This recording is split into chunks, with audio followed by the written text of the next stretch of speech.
A very long time ago, a wonderful document came into being. It was called the Magna Carta. It was the first big step in recognizing that all people were created equal. But even though more laws have been passed to guarantee that, there are still those who try to keep others from being free. Fortunately, Queen Samana realized in time that only by working together could her city be saved. And that's the way it should be. Together. Right? Right. Hello, welcome everybody to Geek the F Out for part 2 of Masters of the Universe Revelation. Welcome. Hi everyone, thanks for joining us again. Vactor should be here soon. Did he respond back? Not that I see now. Okay. Hopefully we'll be here soon, but unfortunately Michael could not join us tonight, but both him and Toy Sorceress will definitely be joining for one of our Revolution streams. So look forward to that. Wanted to take care of business before we get started. And also just want to make a quick little statement before we get into things. Yes, thank you. I did Darklyn, right? Yes. Makeup. There's so many versions of her. Not my best work because I didn't have all the right makeup I normally would have had because I was where I was sitting and then I came here. Anyways, thank you. It was fun to do. But yeah, I just want to say Geek the F Out. Oh, what's happening? Go ahead. Oh, sorry. Geek the F Out is a safe space. All are welcome here. We've said this a million times before on our channel. We want to make this a great community and hope we can continue to do so because it's been great so far.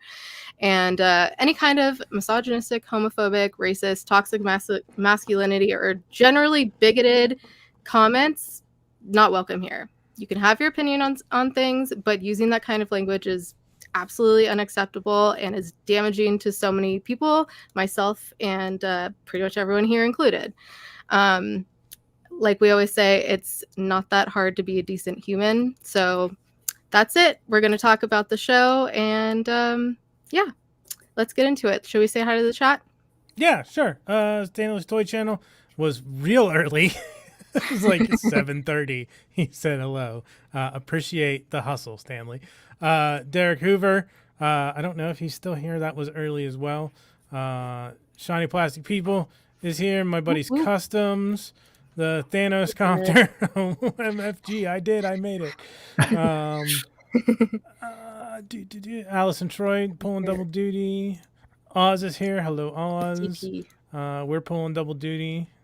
I could probably stop making that joke at this point, huh? Alpha Magnus. It's up to you. Is in the chat. Black Phoenix. Hello. Andy Stutes. Hello. Greetings and salutations. And I think that covers it. Kayla, please don't kill Thanos' cat. Oh no, I like cats.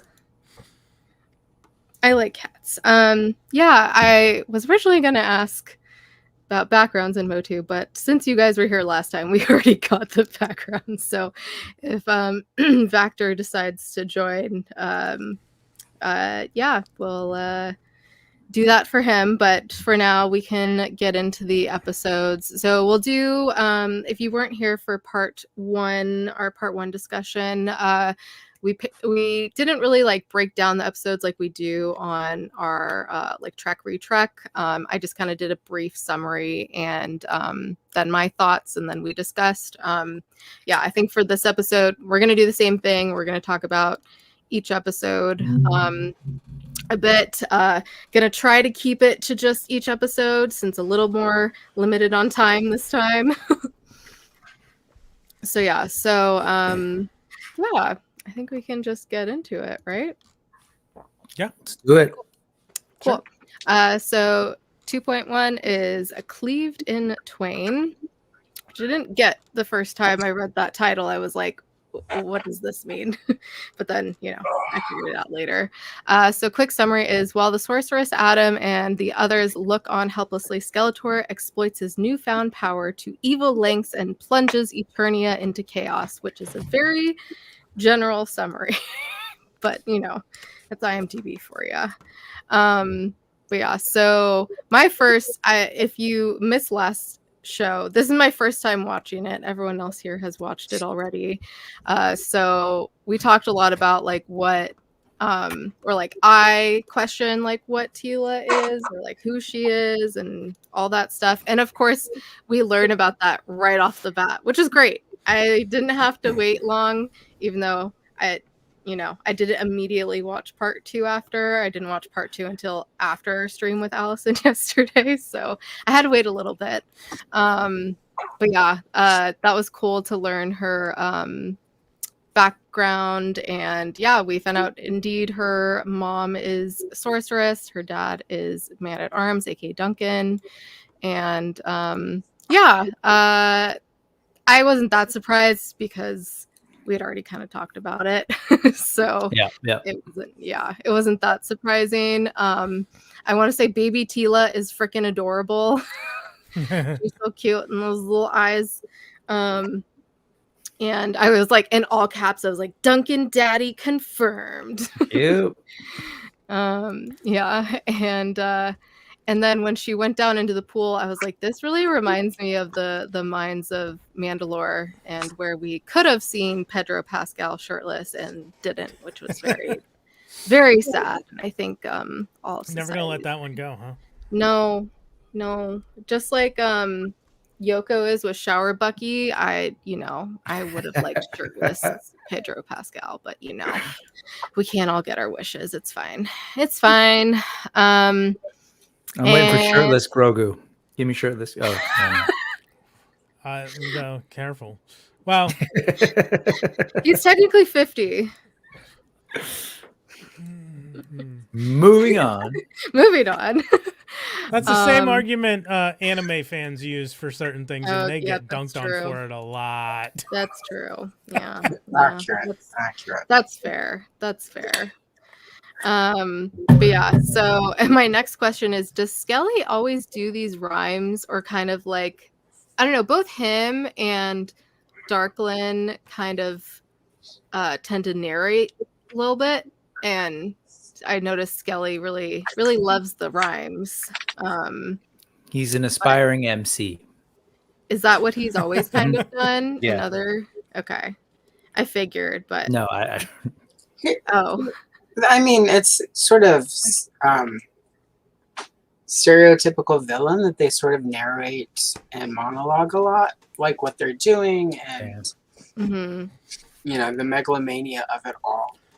Mm-hmm. What's the Incredibles where Syndrome is like, you got me monologuing. Yeah. Oh yeah, that's right. That's good. I'm stuck on Skeletor, like deeply aspiring to be a rapper, an MC, and he's got like Beastman is actually Beatsman, and never mind. We can move on. Well, and the original story Bible, Evelyn, Beastman, and Triclops were from Earth, and they were on the shuttle with Queen Marlena, and they ended up on Infinita, where Evelyn powers became Evelyn. Mm-hmm. Biff, Beastman, whatever his last name became Beastman. His name was Biff. He was a football player.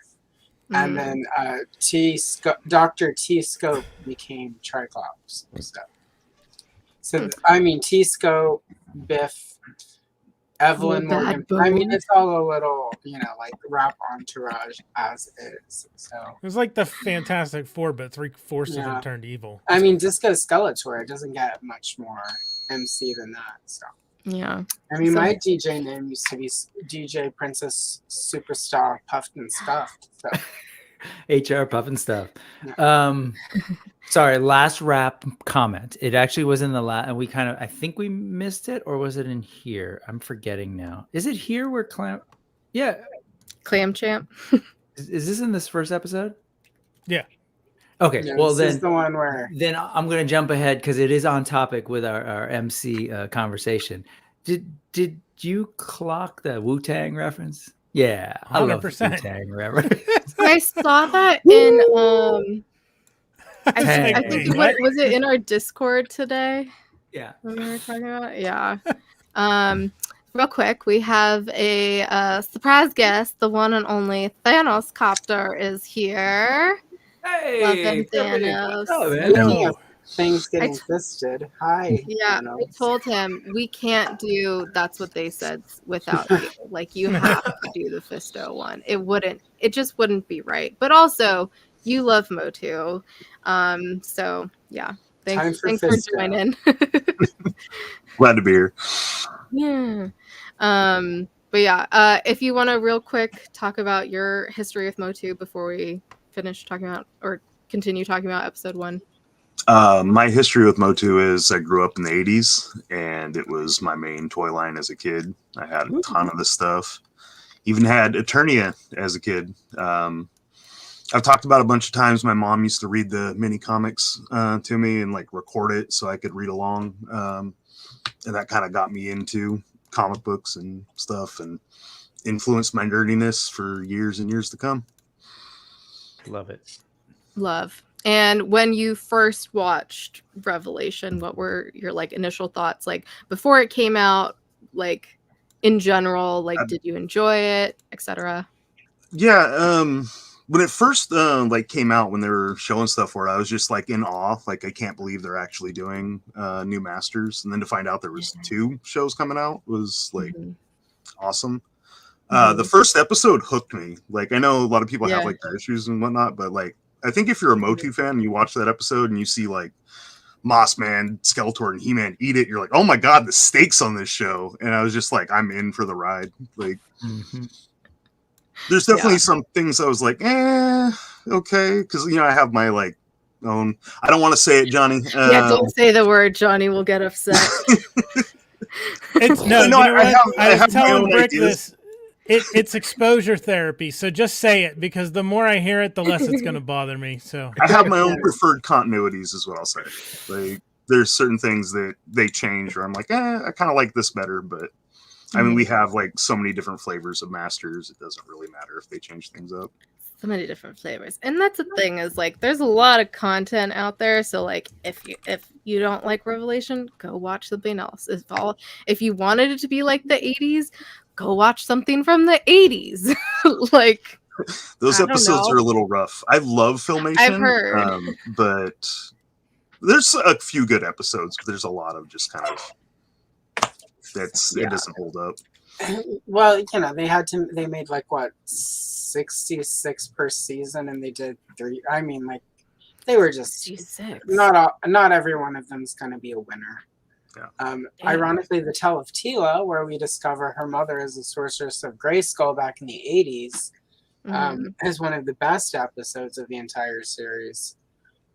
Which is why it was really hard remembering that was a spoiler for you, Kayla, because we've just known for like decades. And it's all good. Kayla discovers in that episode of Filmation that her mother is a sorceress of Grayskull, and then they mind wipe her so she won't remember because they're afraid it might be damaging to her. So it's one of those things where like there's just such an accepted like base level canon of like the Tila is the sorceress's daughter. I mean, almost every story from that point forward has done like a future story where Tila is now the sorceress. So it's like, Prince Adam is He-Man and all this other stuff. Like there's just an accepted canon that it's weird because for nearly everybody watching, none of the stuff that Kayla would consider spoilers would be spoilers, because they address it in this show, but it's also stuff we all already know. It's just how they implement it is more of the surprise than a lot of it's been the circumstances themselves. Sort of the revelation.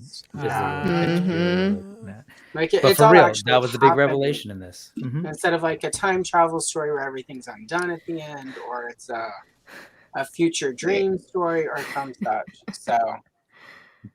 So yeah, it's for real this time. It's for real. For real. My next note about episode 1 is once again Mark Hamill crushes as Skeletor. I know I saw a lot of people complaining like, oh, he sounds like the Joker. I'm like, I don't give a fuck. He sounds, you know what he sounds more like? The Pym Reaper from The Fall of the House of Usher, which I love that he sounds like him. Yeah. You call him And the Pym Reaper? yeah, that's what his Oh, I didn't name realize is. that. Okay. Or his I knew nickname it was is. Pym. Yeah, Oh, yeah, gotcha. Okay. yeah. Mm-hmm. Sorry. Yeah, or just like, yeah, his nickname. But yeah, and then when Cringer came to the rescue, I was like, oh, I love him even more now. Which I was a little worried about him in the 5th episode, but yeah, thank God he was okay. I was like, I swear to God, if Cringer dies too, I'm out. I'll be so sad. And I love the line from Sorceress when she's like, "You're nothing but bones." I was like, "Ooh, burn," because I mean, she's not wrong. And then when Skeletor had his little like temper tantrum and was slashing the ground, I was like, "Oh, poor little baby. Do you need a song? Are you angry? Did they disappear on you?" It was just so fun. It was just like stereotypical, like angsty villain must be angsty, I guess. But yeah, but when Sorceress dies, it was so heartbreaking, and like Duncan crying over her, I was just like, My love. yeah, I cried. And I totally noticed where Evil Lynn looks at Man at Arms when that's happening, and she's like kind of starting to question things, especially when Skelly says right after that, like, oh, grief, like it's so like pathetic. What does he say exactly? It's so grotesque. It's so grotesque. That's what I put in my notes. I'm like, Duncan's showing his emotions and Skeletor's like, grief, it's so grotesque. But it's kind of like lampshading it, like pointing out that kind of toxic masculinity is actually the grotesque thing, not like having and showing your emotions. Not to be ableist here, but Skeletor doesn't have like skin on his face. Like I think he needs to like be a little less judgmental, because like that's pretty grotesque, not having any skin on your face and just being a skeleton head. Like it's an issue. Right? So anyway, I also just, if we remember that, picking up on the conversation of the dynamic between Skeletor and Evil Lynn and everything that she's going through, it's like clear that she's not fully like she's not fully aware of how horrible their dynamic is. I mean, she is, but she's not. She's caught in the middle of it. And so I just love a lot of those things. There's a lot of times when you see her face and her reaction to things, and you can tell she's like really conflicted. Yeah. Even as early as when he comes back to life, she's like, wait, you were here? Yeah. You know, like, and I used you. And she's like, ugh. And so it totally builds in a beautiful way to kind of where her character goes. So and more serious, sort of on a more serious note with that scene, like some of Skeletor's reaction of, oh, that's so grotesque. It's not it's not even just the expression of emotion. It's that on some level Skeletor does really truly care about Evil Lynn, but he's just too consumed by like evil and like getting his way that he can't. He knows on some level Evil Lynn wants them to have like those roles of the Man at Arms. Like if something happened to Evil Lynn, she would want Skeletor to react the way Man at Arms does, and he can't, because she knows he won't. His nonsense. So it's grotesque to him also on that level, because he knows that that's what Evil Lynn wants from him. And on some level, Skeletor also, he's awful, he's evil, he's got no skin. But at the same time, Skeletor is sort of like underneath it, you know, like there's obviously some emotion there for her, or he wouldn't have rescued her and stayed with her all these years. So it's also, I take a commentary on his inability to actually admit. And if, you know, like how much better would Eternia be if Skeletor just let a little love into his heart?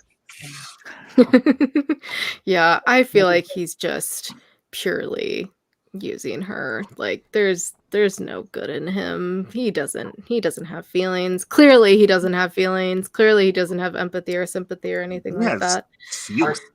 He's got like Does power he? lust and Is that a feeling though? Or is that just like a drive? I don't know. I feel like I he don't know. has feelings, just He's not the proper ones. He was real upset when Lynn.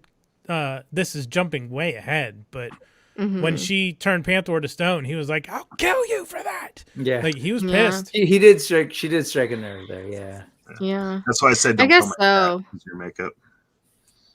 Huh? That's why I said don't kill my cat with reference. your makeup. Oh yeah. Yeah. Yes. No pussies will be harmed. Don't worry. It's he has selfish emotions. How about that? We'll say that. Yeah, and I'll say he's very consumed with I mean, I don't know if you all have ever seen the Lego Batman movie, but he reminds me a lot of the Joker in that movie, where he's like clearly like in this weird codependent relationship with He-Man. Like he is obsessed with defeating He-Man, and that comes into play at the end that I'll save for their final battle. But it just seems like he's that and of course just he's obsessed with that because he wants the power of Grayskull, which again is great for those of us that were really into the toy, because that was like the main narrative, right? The struggle over the power swords and opening the secrets of Castle Grayskull. So he has a I'll talk about this when we talk about the next episode, because it ties into that. I think Oz just hit the nail on the head. He was preying on weak, vulnerable, confused woman to manipulate her into thinking he cared for her. We all know it's to cover his closeted attraction toward muscle-tanned blonde men. You hit the nail on the head. But I will pin that because, yeah, when we talk about Evelyn's backstory, yeah, there's definitely more to that for sure. Sorry, I keep doing this to you, but I just realized you talked about Cringer, and I just realized that maybe did you realize when Adam built up that whole thing and was like making this monologue, like my friends, and I forget the line now, but did you catch that? That's his introduction from the original Filmation show. Can anybody what was that part of the speech? Oh yeah, someone put it up here. Hang on, I'll find it. Somebody typed it out. I'm Adam, Prince of Eternia, and he someone brought that up, right? Yeah. So he does this whole little speech. Well, no, just that as an Easter egg for fans. We kind of got a sense of where this is going because of that. So I just realized when you mentioned that moment, I was like, oh, I want that moment landed differently. It was like a surprise moment, like who's coming? But got it. For fans, he would say that at the beginning of every single episode, every 66 episodes per season thing. And it's like, oh, we know where this is going. And then Cringer pops Yeah, that made me a little misty when I watched it the first time. It made me misty just hearing you talk about it a little bit, because it was sort of that, like I said, Filmation's not my favorite incarnation, but I watched a heck of a lot of it, so it's hard not to get that. Yeah. Oz, god damn it.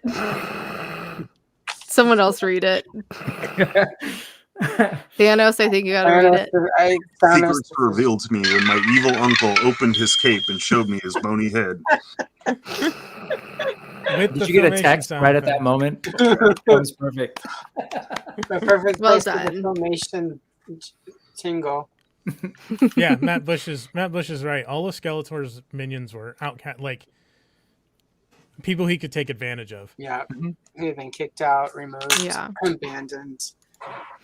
Anywho, back Even to the Cobra episode. Kai, the last of the Snake Men at the time of the writing of that episode. Sorry. My next note is literally in all caps. Dark Lynn, baby. Which I guess no, she's Sorceress Lynn. Yeah. Yeah, she's Sorceress and then she's Dark Lynn. I just call her Batlin. Yeah, I've seen a lot of people just call her that. I love that design. That is by far my favorite. I actually Uh-huh. mentioned it in don't my have it. episode this week. Like as soon as I saw that, I was like, I need that toy. Yeah, she's awesome. I love that figure. I love that design. It's a little. It was because of the way they designed it. With there's that lighter purple on the leg, which I think is supposed to be like sheer, but it's hard to get that same kind of effect in an action figure. Mhm. But they did the best they could, and the figure's still awesome. Mhm. Yeah, it's really cool. And the only like it's a dope design. The bat, just the notion that like, oh, Zor was this falcon or eagle, either a Mhm. bird, and that was the sorceress's Tilana's headdress. And so when sorceress becomes when Evelyn becomes sorceress, I love that it's the bat, which is like the nod to the deity. Was it Horokoth or Horkoth? I believe that's That how you would say it. from the DC, from the comics, but also like once I sort of saw that, then I was like, oh yeah, that's right. I forget that Skeletor's costume actually kind of has a bat on him too, and I love that part of it. And this second Mhm. part of Revelation does a good job of digging into that lore. But I don't know if you caught this with all our conversation around like the weird dynamics between Skeletor and her. No, real talk. If you check it out, like, Sorry, I was laughing at the chat, not at you. oh yeah. But he gives her that costume, and it's this real like super sexy hot costume, and she's like she has no idea what he's gonna do. Like he not only is it a costume, but she, without even asking nothing, he imbues her with all this like cosmic power or whatever, and you're Mhm. gonna do this, and oh by the way, you can never leave, but I need you Yeah. to figure this out right now. And it's this real like just completely playing on that real forceful abusive dynamic. You're gonna do this, like Yeah. make it happen. And this entire time she has zero agency. She didn't even realize he was alive. The one moment maybe in her life where she actually had agency was when she was hanging out with those kids. Like, I was starting to like you kids. And Yep. then that all got Yep. taken away from her again. So I'm just like, Yeah. I kept clocking those moments in here, and I just really appreciate the way they treated Evelyn and really made her this just a really cool character with a really cool journey. So Yeah, definitely. And neato. we'll talk more about like their arcs at the end. But we have Vactor is here. Hey, you made it. Woo woo. I'm here. Thank you very much for having me. Welcome. Sorry about my lateness. Oh no, Yeah. you're fine. I think it got confusing because you're also going to be on a Revolution stream, and so Yeah. it all got a little mixed up. But glad you made it. Yeah. Before we get back to episode 1, where you've been asking everyone, what is your history with Motu and also with Revelation? Like, were you excited when it came out? What did you think of it in general? All that good stuff. Go ahead. Yeah, when I was a kid, I Hey, had Vactor, I'm sorry, real quick. I think your audio is not set to your microphone. whoops. That happened during the video game podcast too. So Yes. I clocked it right away this time. Perfect. Thank you, sir. There Sorry it about is. that. There we go.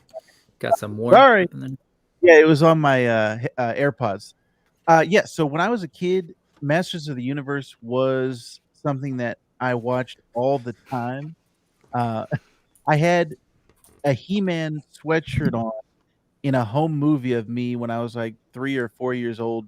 It was a Christmas video, and I was on my dad's lap. But I remember that He-Man sweatshirt, and I was like, man, I must have really liked He-Man back then. I had a bunch of toys, and I watched the show all the time. And those little mini comics that they had, I remember reading those over and over again. So I have a really early memory of myself loving Masters of the Universe. And then the Dolph Lundgren movie that came out in the 80s, I remember watching that and being like, yeah, this is the coolest movie of all time. But it wasn't one of those fandoms for me like Star Wars, like superheroes, that I carried over. And it was like I wasn't watching old He-Man cartoons over and over again.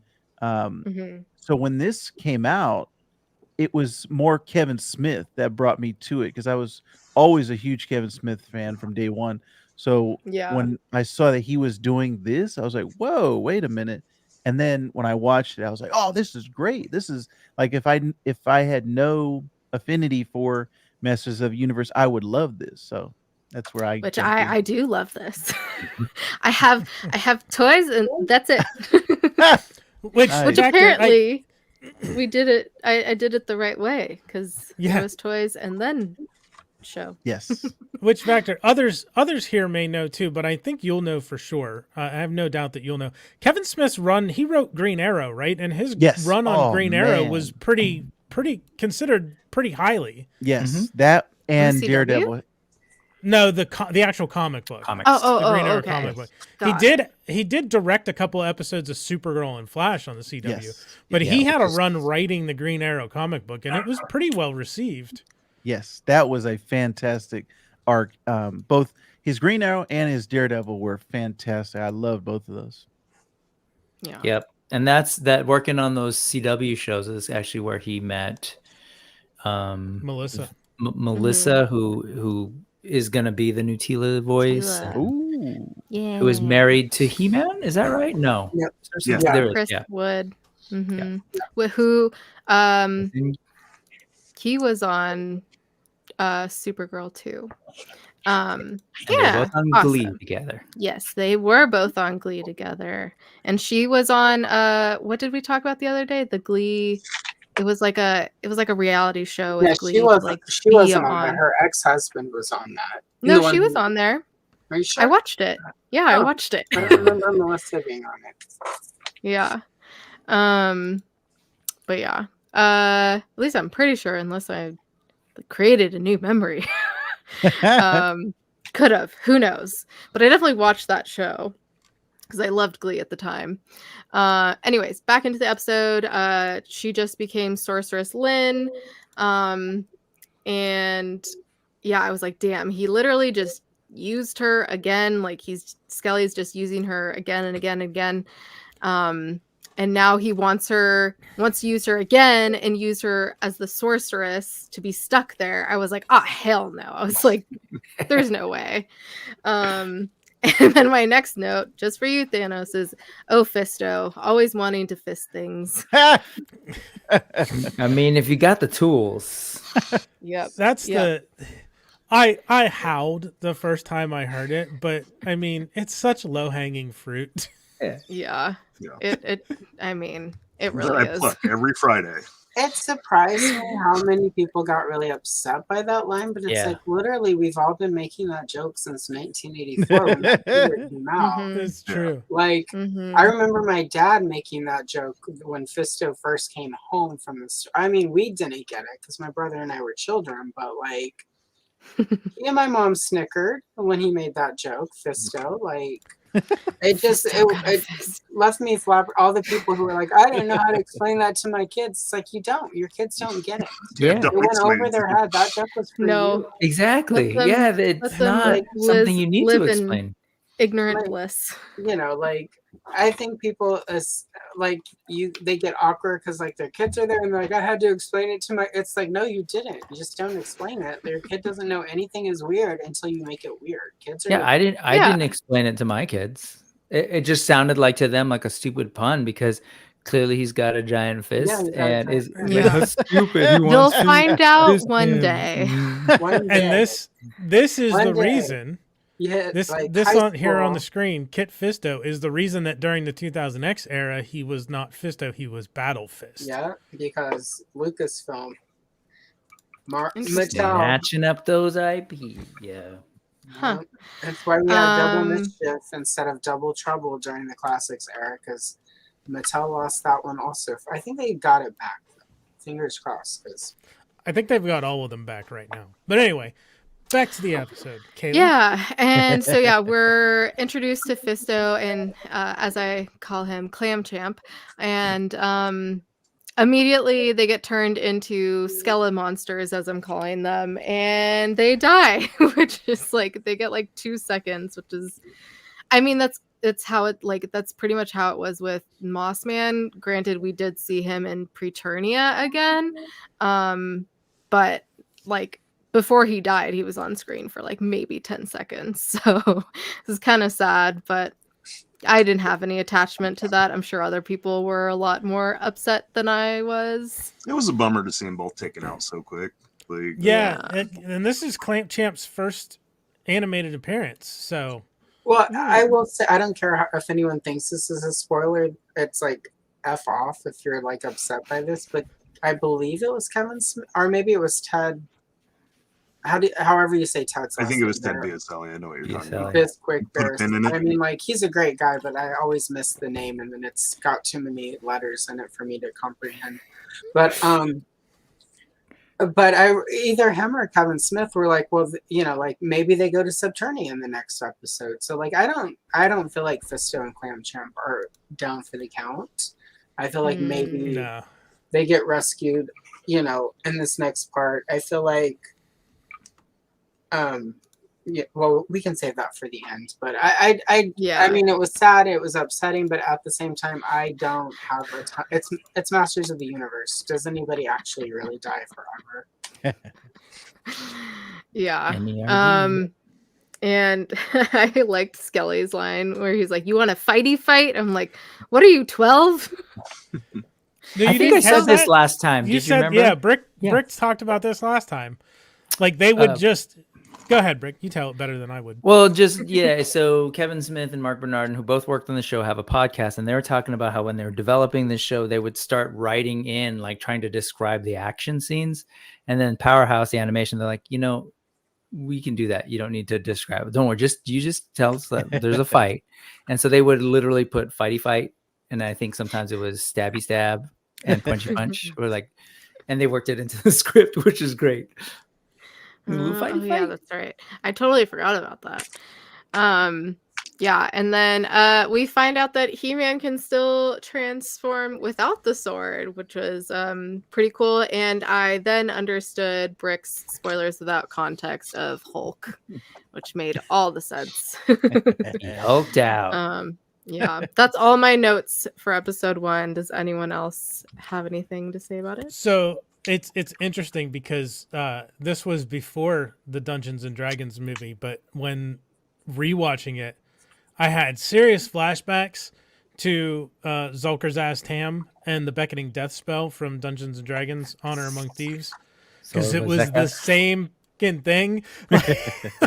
Like the misty cloud, although in Honor Among Thieves, it was red because the Red Wizard's a Thay, so it had to be red. It couldn't be anything but red.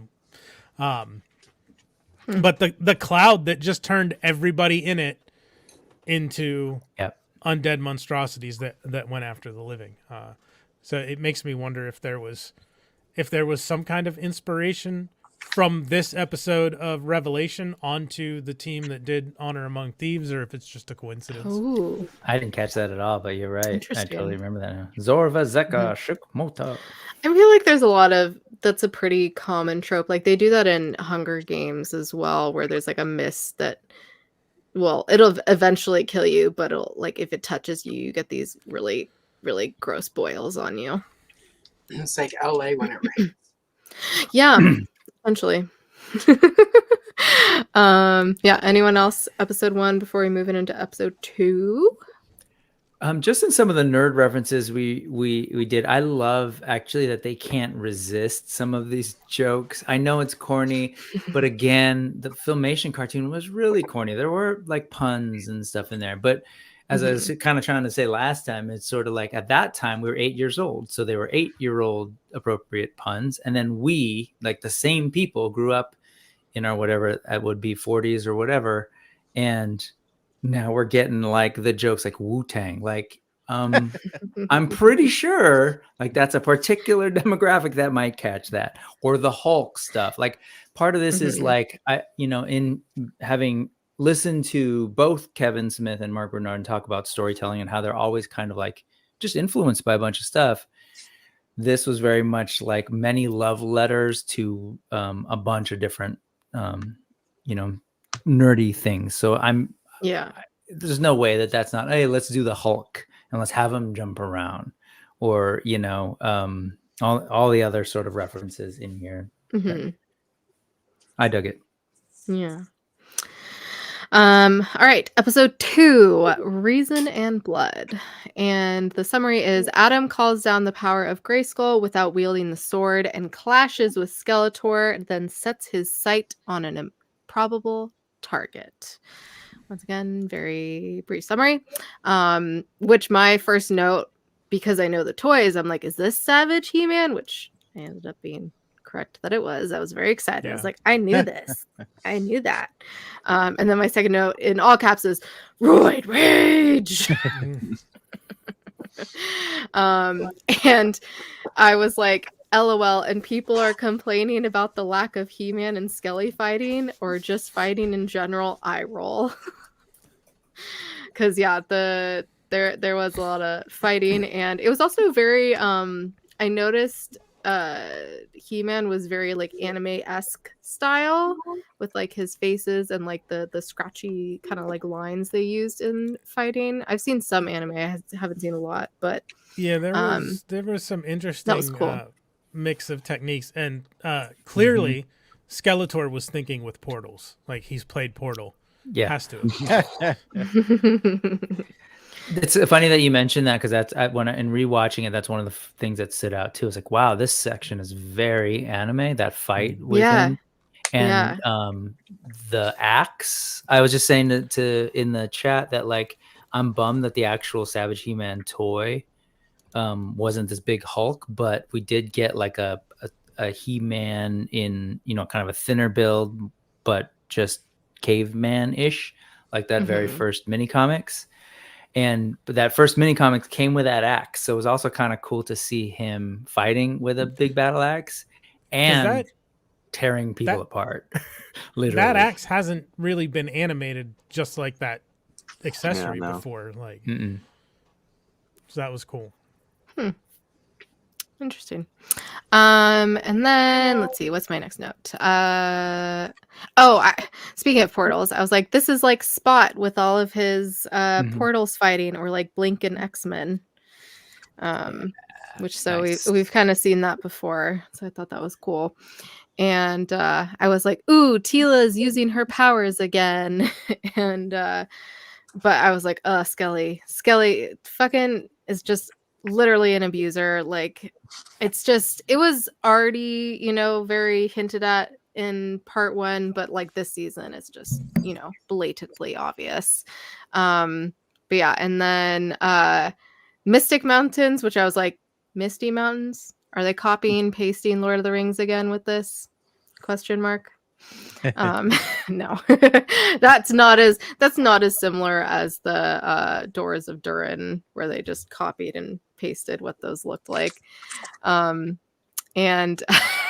my next note is Zaddy Man at Arms in the cell ... Oof.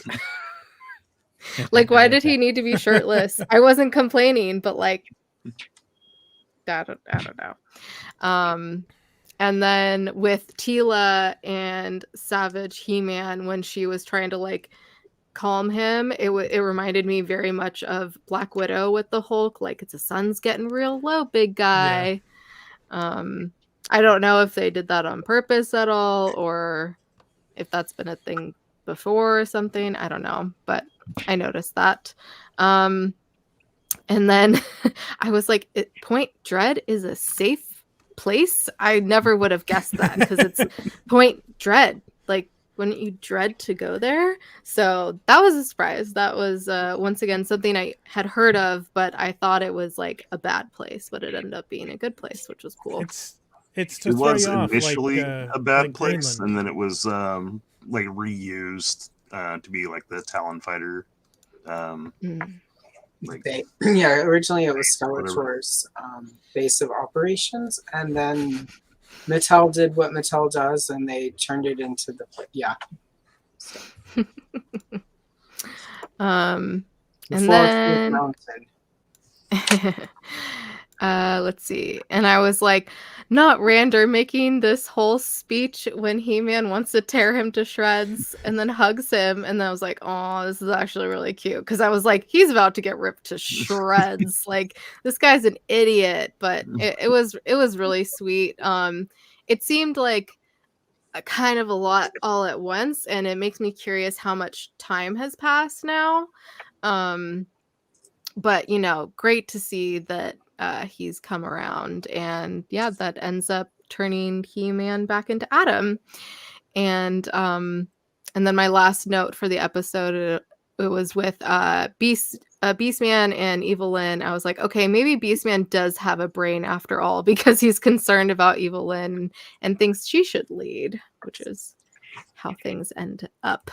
Well, Beastman originally was the king of his people. It wasn't until Filmation made him a buffling buffoon that he became sort of underwhelming and incapable. But originally Beastman was, Beastman, the original Motu wasn't that Skeletor had henchmen. It was Skeletor, D-Man, and Tree Man, which was Beastman's original name, were just villains for He-Man to fight. They weren't. There wasn't the lore with it, so they were just sort of villains who were, and sort of it almost seemed like Tree Man. Beastman originally was considered to be more of He-Man's match physically. So even in the early mini comics, he's a henchman of Skeletor, but he's not quite as buffoonish as Filmation made him. He was just completely incapable under Filmation. So this is, for me, I liked Beastman especially here, because we're getting that Beastman actually has some intellect. Yeah, he has an agency. He's obviously into Evelyn, and I'm just gonna say Evelyn girl. Beastman has skin on his face. Yeah, without some skin, you can kiss him without it being weird.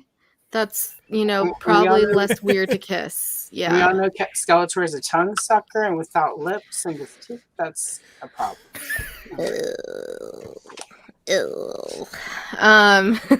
Anyways. Yeah. So. No, it's based purely on what I had already kind of assumed about him, just based on the toys. I obviously didn't know anything about Beastman before, and even part 1, he didn't really have much to him, didn't have much to his character. So yeah, it was really cool to see in this second part for him to have more of a fleshed out character. Yeah, any other thoughts on episode 2? I just want to mention the Mystic Mountains. I loved the way they looked with the rocks floating. The animation on this series is so beautiful. It's pretty cool. Also, when I'm saying my notes, feel free to interrupt me and say whatever. FYI. Well, the Mystic Mountains, aren't they isn't that a nebula thing out in space and shit? It's a way famous astrological thing, I think. So. Oh, I don't know. I have no idea. Yeah, I think so. I believe I could be wrong, but I think it's a space thing with it's this big magnificent nebula out in space or something. So. Interesting.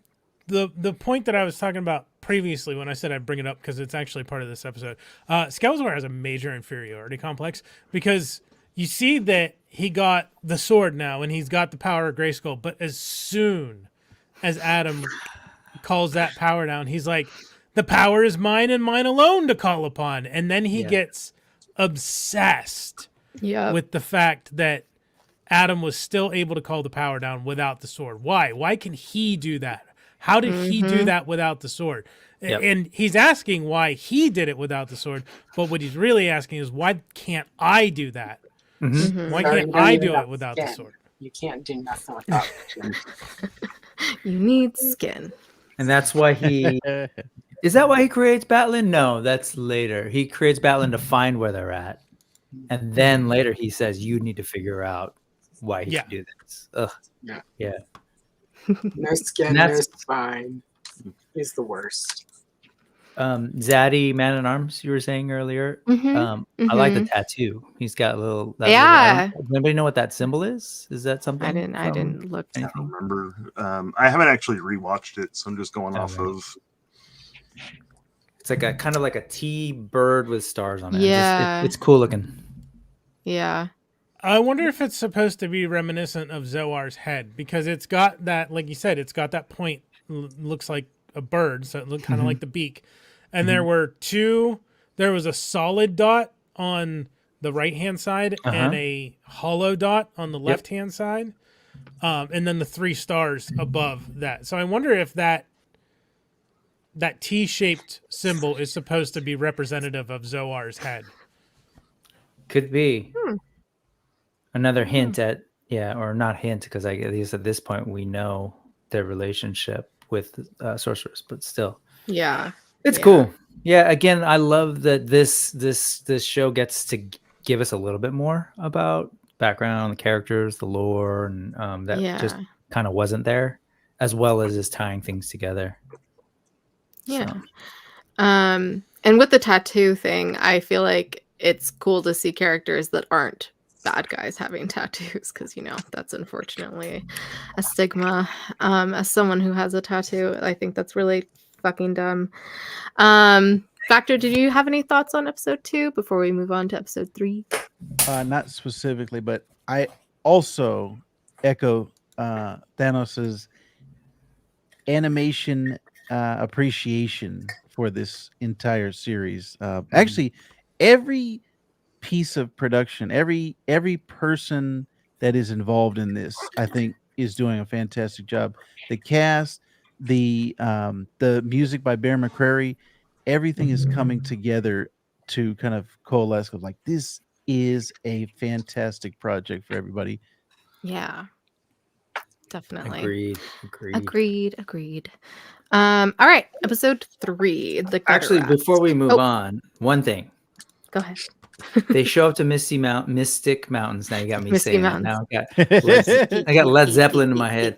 Oh my god, I did too. They notice a creature, and I was like, oh wow, that's cool. I want that creature, the Manticore, right? Only to later kind of show it bloody in the river, which I was like, oh, that's why they showed it. So. Is that a thing in He-Man? I know that's a thing like in other stuff, but is that a specific I didn't thing know in it He-Man? before this. Is it? Oh, okay. I don't remember ever seeing one, but I mean, there's all different kinds of creatures. Yeah. Well, Manticore, I'm just gonna. I don't know. I didn't Google it earlier because computer. We got the Griffin figure in Classics. So if there are Griffins, I'm not surprised that they used a Manticore, but I don't recall seeing one prominently before. Well, a Manticore is a male creature with the body of a lion and the tail of a scorpion. By contrast, a Chimera is a female with body parts consisting of a lion, a goat, and a snake. So it's a Manticore. So it's the masculinity for those that were missing it in the show. Like they've got a there you go. Not a woman and it was killed by immediately. Yeah. but with a big buff blonde dude's bare hands. Come on. Yeah, right. And what are you since I talking Googled about? that, I also typed in Mystic Mountains. It's a photograph and term for a region in the Carina Nebula, imaged by the Hubble Space Telescope. The name was influenced by the works of H.P. Lovecraft. So I think Lovecraft predates Tolkien, so it's possible that Tolkien pulled from that because a lot of people pulled from Lovecraft, and they probably pulled from both places. So, because Motu did do that, they pulled from every place. So, so we're all right. Hooray! Manticore. Yeah. One other thing that I wanted to mention, one of my favorite lines of this episode is when Savage He-Man runs off and does like the flip through the air and off the tree, and Cringer just looks at Andra and Tila and is like, I don't know about you guys, but I'm not doing that. I love Cringer. Oh, and when you brought up Point Dread, I was waiting for you to make a Lord of the Rings reference, because it reminded me of when they all left to, was it Helm's Deep? Or was it minus? I think it was where they take retreat. shelter in Helm's Deep. Yeah, that's where my brain went. But. I did think of that a little bit. And then also with the tents that they had reminded me of the Return of the King when they're camping out on the way to Gondor from Rohan. Yeah. Nerd. All right. Episode 3, The Gutter Rat. There we go. As Evil Lynn. Mom is in there. As Evelyn begins to doubt Skeletor's motives, she recalls how she first met the power-mad tyrant and ultimately decides to make an unexpected move. So yeah, this is a very Evelyn heavy episode, and I really liked this episode. My first note is that I was glad to see Randor understood Tila being upset, because not a lot of people understand why Tila was upset. And so that was great to see an actual character on the show. I feel like Randor went to therapy because he figured out a lot of things. Mhm. Yeah, I think he definitely did.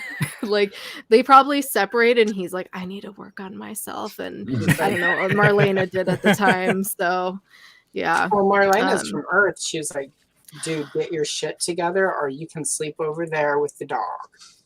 Which, when she Hi, said Brian. Earth, I was like, so Earth exists in this world? Oh, that's right. Yeah.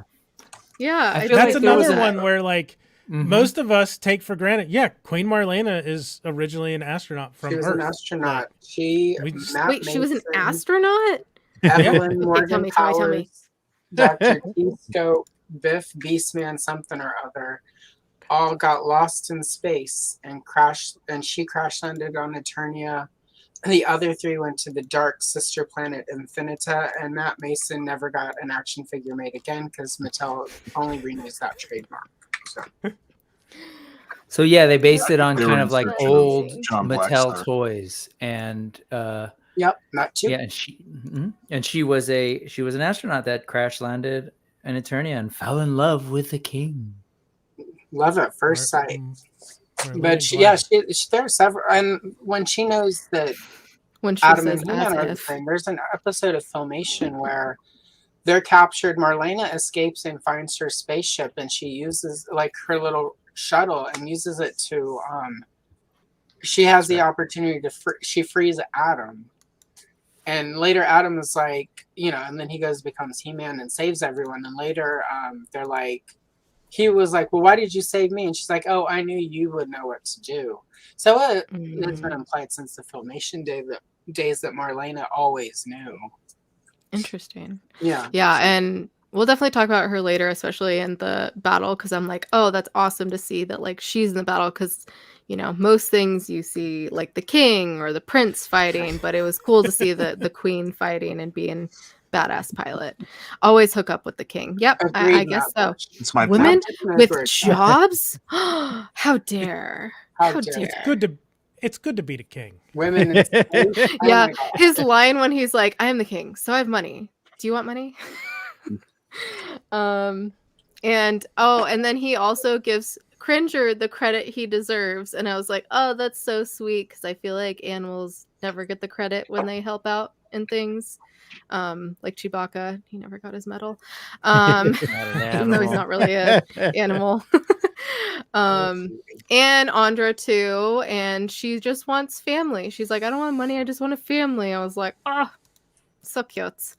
But yeah, Marlena with her lines, like Alpha Magnus was saying she watched a lot of Clueless because she says as if, and then her line of long story my butt. I was like, this feels very like not out of context, but out of place, I guess. But not actually, probably not though, because the way they would have had to adjust the timeline for how old Marlena is, she would have been in her teens or 20s in the 90s, based on the way this timeline would have been adjusted for her to be like mid 30s to almost 40. I mean, like so like she would have been when she was training to be an astronaut. It would have been the height of Clueless. So.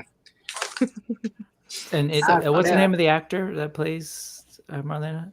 It is the woman from Clueless, yeah? Is I it? thought it was Alicia. Yeah, that's why they wrote that line for her. Like they Oh my God. again, it's one of those things. What? It's one of those things where they're like, we I don't think couldn't I- resist. It's So like, they like couldn't right now resist you're the probably fist going, is this thing. thing on Xena commercial or what? But actually, Yeah, I'm no, the whole that life. is what. I Oh think- yeah. Okay, that makes more Oh, sense it is. now. Okay, yeah. I think alright. that's what Alpha Magnus. That was the joke. Yep. I just Oh, yeah, assumed it was Alicia because she was Silverstone. the right Huh. age, but actually, she has a way normal life for a queen of Eternia. Amazing. First thing she does Love. is she gets up and she picks out her school clothes. Anyway, Oh my gosh. I've seen that movie a lot of times. Ask Oh, me it's later so about good. Statue of Liberty and whether or not it says RSVP. So good. Yeah, and I definitely picked up on the tension between the king and queen. And yeah, then we see Duncan calls out Skelly for bullying Lynn. I was like, good. Also great to see men see something and say something instead of just like seeing abuse or seeing them be shitty people and just like letting it slip by. So I was like so happy that he said something to Evil Lynn. Obviously, it was to also like, you know, get her to turn back, but like it was just great to see that on screen. You know, it's just so important to hold each other accountable because, you know, especially when it's towards women shouldn't be the ones having to call it out all the time when men can see it just as clearly. And I was like, yeah, now 2 people have told her that Skelly is her servant, so she's definitely starting to think about things now. And then the stuff with, you know, the king and queen falling apart after Adam died, I was like, honestly, this is also one of those very real things that happens in real life. Like I've seen this happen to so many people where, you know, their kids have died or like something really traumatic has happened, and or even like COVID, the beginning of COVID for a lot of people. You know, it just it's hard to go through, and unfortunately like people fall apart because of it. So I thought that was very realistic once again. And then yeah, I was like, wait, so Earth exists? That was my next comment. And then I was surprised that Skelly's like ultimate plan was just to kill He-Man. Like he really didn't have anything else planned after that. And I was like, I'm right there with you, Lynn. Like he's big dumb. You should definitely take over. And then we got the first of the boob jokes, you blithering boob, from Evil Lynn. And then yeah, we find out her parents wanted to eat her, and holy shit, yeah. But I was glad we got more backstory on her, and it like totally makes sense with you know, her what's the word? She feels like indebted to Skeletor because, you know, he saved her essentially and gave her more powers and blah blah blah. And I actually I don't really care for the gutter rat backstory too much, but it does explain a lot of her motivations in this particular series, like why she's so out for herself, why she has the debt to Skeletor, and like yeah. But to me, I preferred the 2000X version and the classics version of her backstory. I don't know if you remember that I realized after, oh crap, that was a spoiler, because I kind of forgot what they put into the comic and what actually made it into the show. Oh. But the sort of prequel comic kind of shows their first meeting and the backstory, and hints at some stuff that we'll see later and presumably in Revolution, in terms of like the Horde is actually in this. And I think, did the Horde ever show up? Did Horde version of Skeletor show up in this? I think he did, right? Briefly. Yeah, he came out of the portal and saved Lynn. That was the one thing. So like, this scene was there, right? Something like, oops, yeah, she runs out of the house. Gotcha. But that was the one thing that I was like, because she's narrating and she says, you know, he found me and saved me, but why? Like, they don't give any indication of why he like knew who she was to find her and why he would have pulled her in. Like, I get it, you know, maybe it's because she started to cast a spell, so maybe he was on the hunt for people with magical potential. Hear me out really quick. So, and just I'm gonna spitball this idea out and just maybe so. Palpatine, I mean the Faceless One, has had his clone children, and like his daughter is hidden on this planet, so that you know, like people hid her so that she would be safe from the Faceless Ones or whatever, and accidentally they were cannibals, and then Skeletor knew she was there and had to go save her from the cannibals, and then they put her on Eternia. where she's she's a evil sorceress warrior goddess lady. So I'm just saying. I So tried to that's follow my- that. I really did, Allison. I suspect we might find out in the next thing, because he again is working for Hordak at that time, and so I always wondered about that too. In the comic, he just shows up and he says, "I'm taking you away from all of this," and then he shows her the Horde ship that he's on and kind of promises that he'll give her all sorts of power. And I kind of wonder if in the next one, when Hordak comes, we'll learn a little bit more about this, and we'll talk a little bit more of the Horde later, I suppose. But yeah. Which, we'll get to that later. But that's the symbol that Motherboard projects Yes. at the end, right? Okay, I got that right again. The symbol without of the knowing evil, anything. The evil knew it. Horde. Yes. I love knowing things. Thumbs up. Come on, do it. Thumbs up to knowing There we go. things. Oh, one? Just one? Oh, I was making it wasn't popping up. Come on, do I it. don't have the thing. Do it. There Ah, we well, go. it's okay. We'll just pretend. Let's see. Oh, and then I didn't realize that Adam knew Tila's mom was the sorceress too. And that's what he was trying to tell her. I totally thought he was gonna be like, "I love you," but no. It's apparently about his He mom. had a revelation to share. Yeah. And again, it leads into this, like, because she responded, "Stop with the secrets. I'm done." And it's just another thing that he kept from her, that the same person he kept this big secret. Like, so she's still in that space, right? She's probably triggered by the, like, stop. I'm done. I'm in lesbians with you. Oh, I'm sorry. I just realized one more thing. And so I was happy to share this. Last time I made the comment about Andra and potentially having a relationship with Decker. She keeps talking about her grandfather. I don't know if you all remember that. Did you get to tell, like, Johnny, that, like, what happened with that message? Okay. So, like, apparently producer of Revelation watched your guys' stream and reached out to me on Instagram. Yeah, right? Vactor, it's fucking wild. Yeah. And Vactor's face. I'm like, yeah, that was about how I felt when I discovered this. Me too. I was like, oh. And so I saw it on Saturday night. He's awesome. He had texted, like, in the afternoon, and I was like, oh, like, okay, great. And he specifically appreciated a couple of different things that I said about the story in terms of, but one of the things he said is, like, and you mentioned the connection between Andra and Decker that I haven't heard anyone mention yet. And I was like, oh, yay. But anyway. That's cool. Nice. Yeah, Maybe? he's awesome. Because I had messaged him. There you go. I had messaged him about Revolution. I was like, hey, are all the episodes coming out at once, or are they going to be, like, weekly? Which I figured they were all at once, but, just to figure out our streaming schedule, I wanted to get a direct answer, because I couldn't find anything online and it wasn't showing anything on, like, IMDb or Netflix or anything like that. So he's awesome. And let's see, my next note is, oh god, not Evil Lynn and Skelly bumping uglies. I know why she's doing it, but still. So that happened. They didn't quite bump uglies, but it started to happen. I was like, I remember, I don't know, someone mentioned, like, their like kid they had together or something like that. So I knew that was a possibility of them. Sorry. I feel like I should have been doing this. Yeah. Yeah.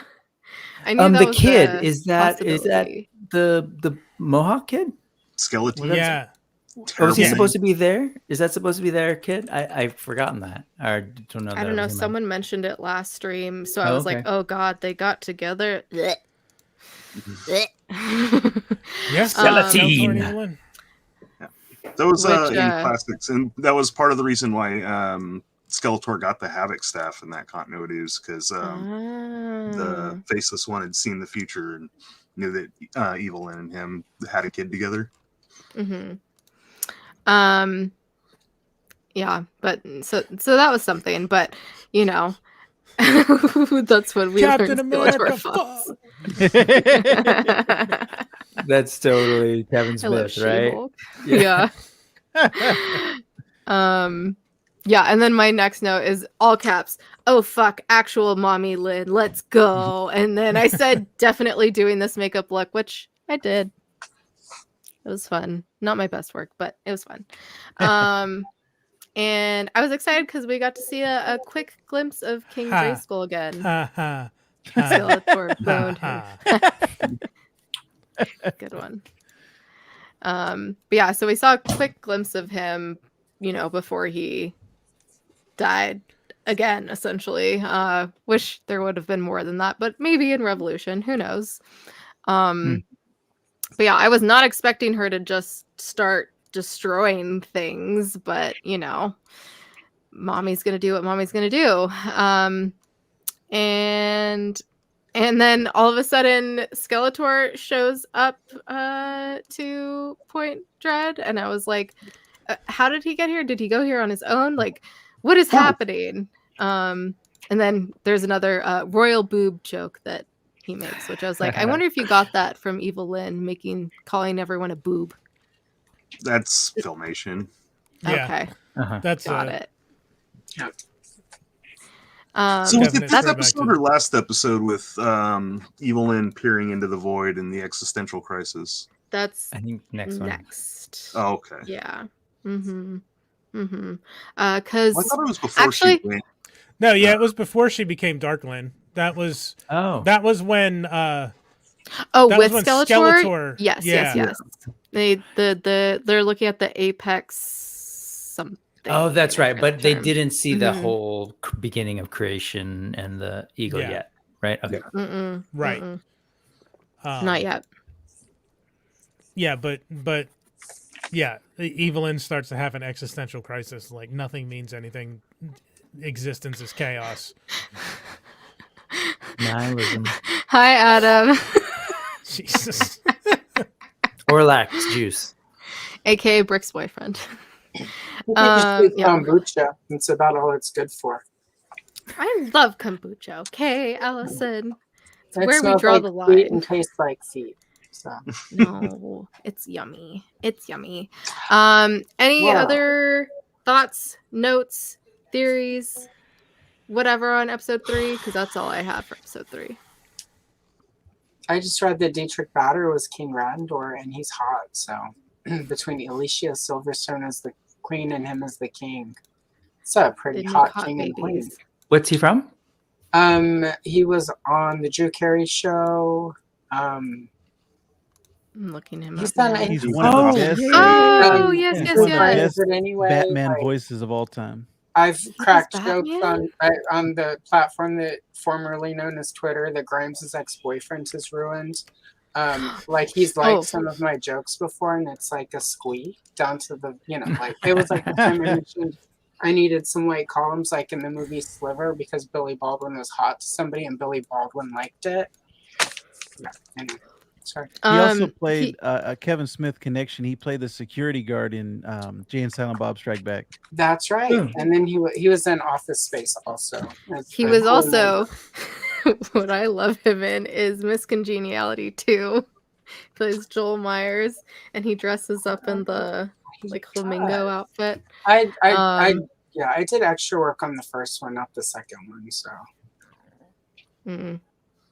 I like seeing great, that's Beastman's great. language and his. Yeah. I also like his look in this a lot. I don't know. I just thought it was a cool way to mark the time, but I dug the little sort of tribal makeup and his little beard tufts. So I just like a capable Beastman who's not a buffoon. Like that was one of Yeah, my not problems clown. often with Filmation is how buffoonish all of the villains were made.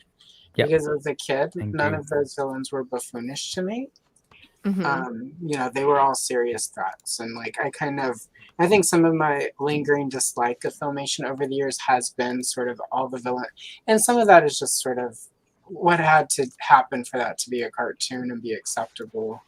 in the time was like they have to be bumbling, they have to be comic relief mostly. Yeah, to knock each But- other over, trip over stuff all the time. Yeah, but I I liked Beastman, like as a kid when he was like a threat, like, and he was something to take seriously. He was kind of scary, and anyway. So That goes for the like- villains in general in this one. We kind of talked about it last time, but I just liked seeing actually Skeletor finally get the power of Grayskull. And because after a while, I was talking on another stream about this, just like after a while when in the 80s, when these villains would do their thing, it's like, if I were in Cobra, I would have quit Cobra a long time ago. If I were like with He-Man, I'd be like, no, or with Skeletor, I'd be like, I'm good. Megatron too, although Megatron seemed a little more capable, but still, they just kept losing, and they're a bunch of silly, as Shiny Plastic People says, a bunch of bumbling boobs. that was a pretty good Skeletor.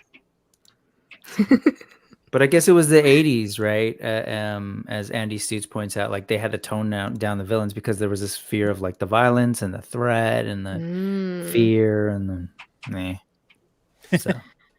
Interesting. Yeah, it makes sense. It's just so it's kind of cool to see Skeletor be that way, and then we have this like very capable villain of Evil Lynn that actually gets shit done.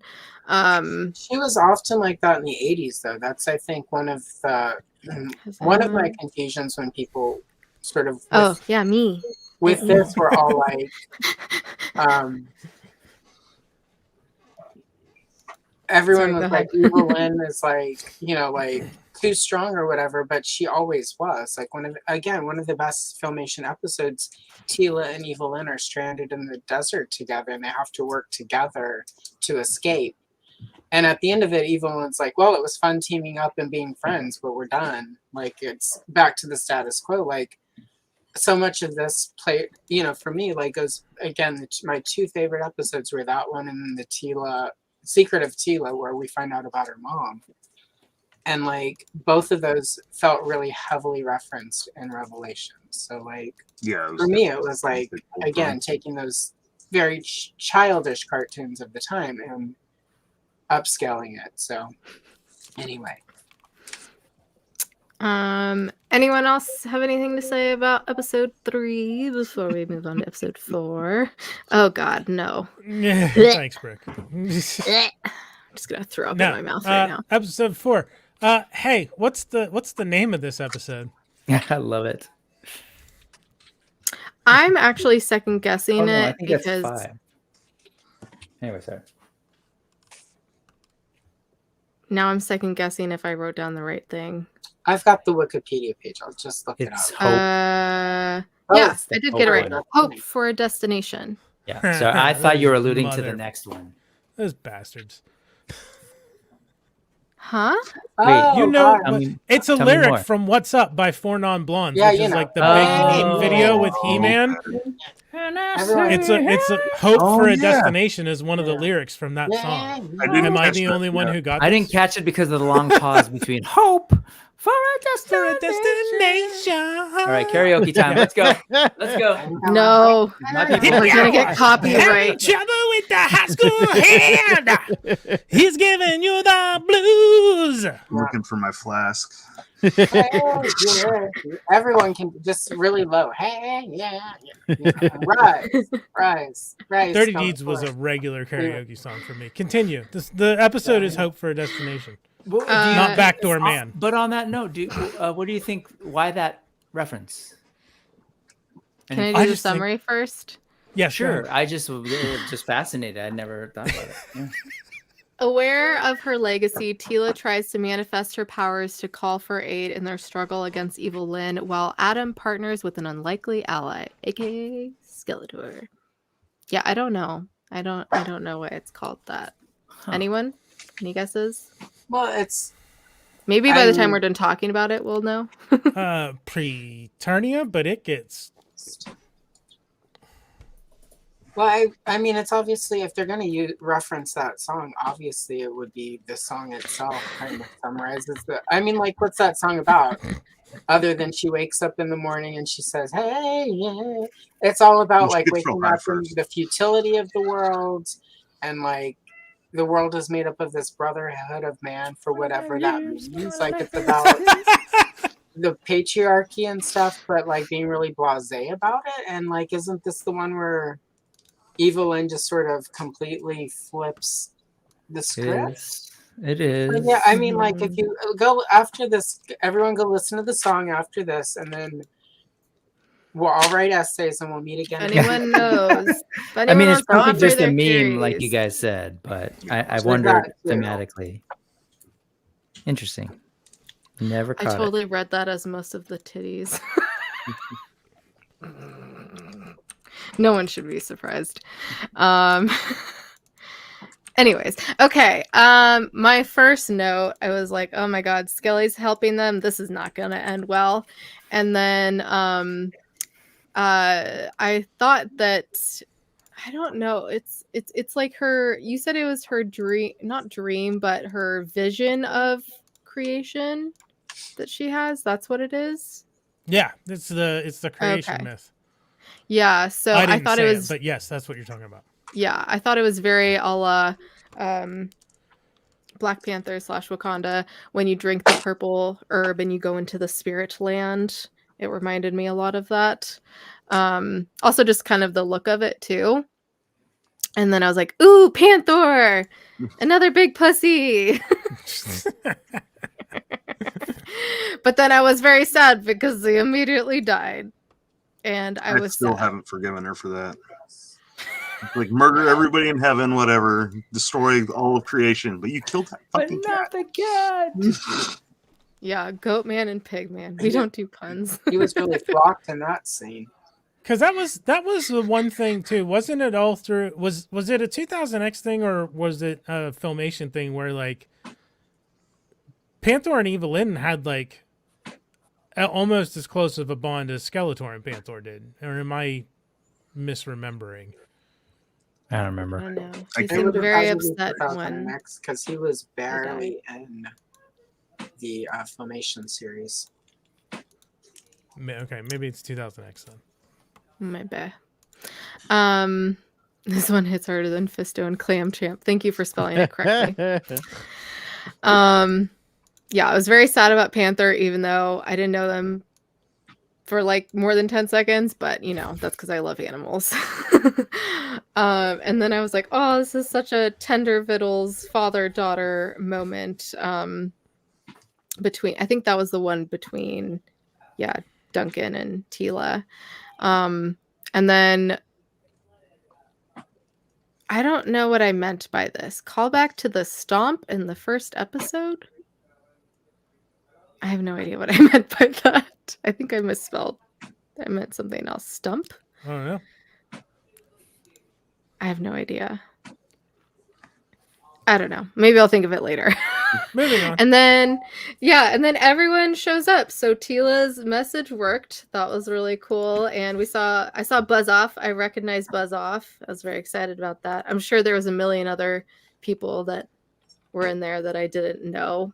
Feel free to name them out now if you want. Bird Dude.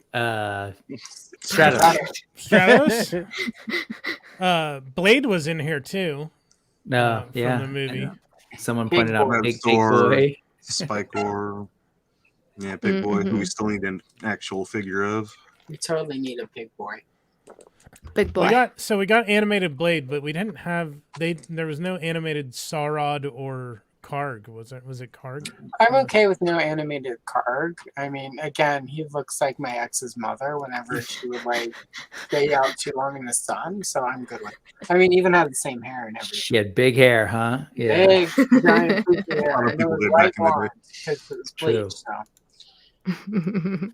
Maybe she was, she did say she used to do movies, but I didn't think it was that kind of movie, but maybe it was. Anyway. I forget who I was in, but like that scene, that creation myth scene, love it. That was epic. Like I live for that stuff, and it's like a whole exploration of just a part of like Eternian lore that I feel like there's just was a little bit not a little bit was missing from Filmation, and I've always kind of wondered, like, what is the deal with this eagle and the snakes? And it's the animals are totally present in all the toys, right? So there's the ram head that Skeletor had on his wand, and then there's, of course, like the Snake Man, and there's the Green Goddess and Tila, and she had sort of a snake accoutrement, and then the bird thing. So I love that stuff, to see them kind of like the idea of like these deities or whatever in the creation myth battling with one another, and it's kind of like this. What do you call that in tattoos? Is it called a battle royale when you have like the eagle and this versus the snake? They're eating each other. It's a motif in like old school tattooing. No idea, but it definitely is. I love that stuff. And I like when I saw that, I was like, wait, what is this? What's it about? And I don't know. I haven't gotten like a clear anybody kind of breaking it down clearly yet, and I'm hoping that we'll get it. I've seen the creators of Revelation kind of talk around it a little bit, but I don't know. I love it. And of course, it comes back. We will get some more of that.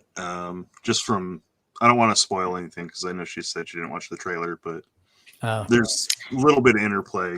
Yeah, in the totally. trailer. Yep. Yeah, I don't want to be spoiled. I mean, I guess I could probably watch it now, but it's like a few days. I can wait a couple days. Yeah. And then I'll be more excited about what I see. And let's see. My next note is in all caps. I swear to Dick, if Cringer dies, I'm going to be so pissed. Luckily, he was fine. Thank God.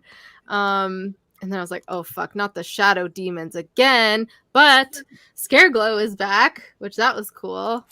Yeah. Yeah. And that's all I have for episode 4. Any other thoughts on episode 4? I find it hard because like I said, I didn't rewatch, so like the episodes blur together for me. Yeah, and we'll talk about like, everything at the end, so we don't have to go into too much detail. The only thing I have written specifically in this that's not like an overall note, like I think it's in reference to, because it's the way Lynn started acting when she got this power. Like this is showing seriously that power corrupts, etc. Power corrupts, absolute power corrupts, absolutely. Like except for Adam, but everybody else who's gotten the power besides Adam has like it's sent them down a spiral. So I think that's part of what we're seeing here. Yeah. Okay. Yeah. Any other thoughts before we move on to episode 5, aka the finale? No comments on Bufflin? Is this the first episode we had Bufflin, or was it the episode before? No, that was last episode. Okay. I said never mind. I forgot. Mommy. Because I have mommy.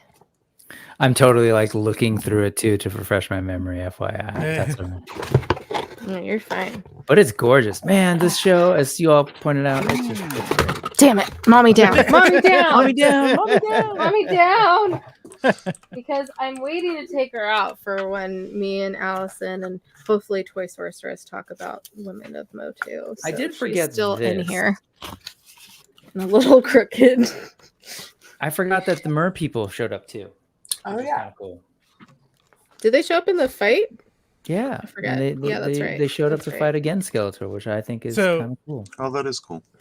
So everybody who just got rehyped for this series because we're talking about it, the Dark Lynn Deluxe action figure is still in stock and available on Mattel Creations. Look at those so abs. go order 2 of them so that this figure sells out. Yes. Be the scalper you want to hate. And we're matching. Our makeup's matching. What about Twinsies. critters? Beastman becoming a critter. Thoughts Was on that that? this episode or was it next episode? This It is was this one. I think it was I'm this looking one, at yeah.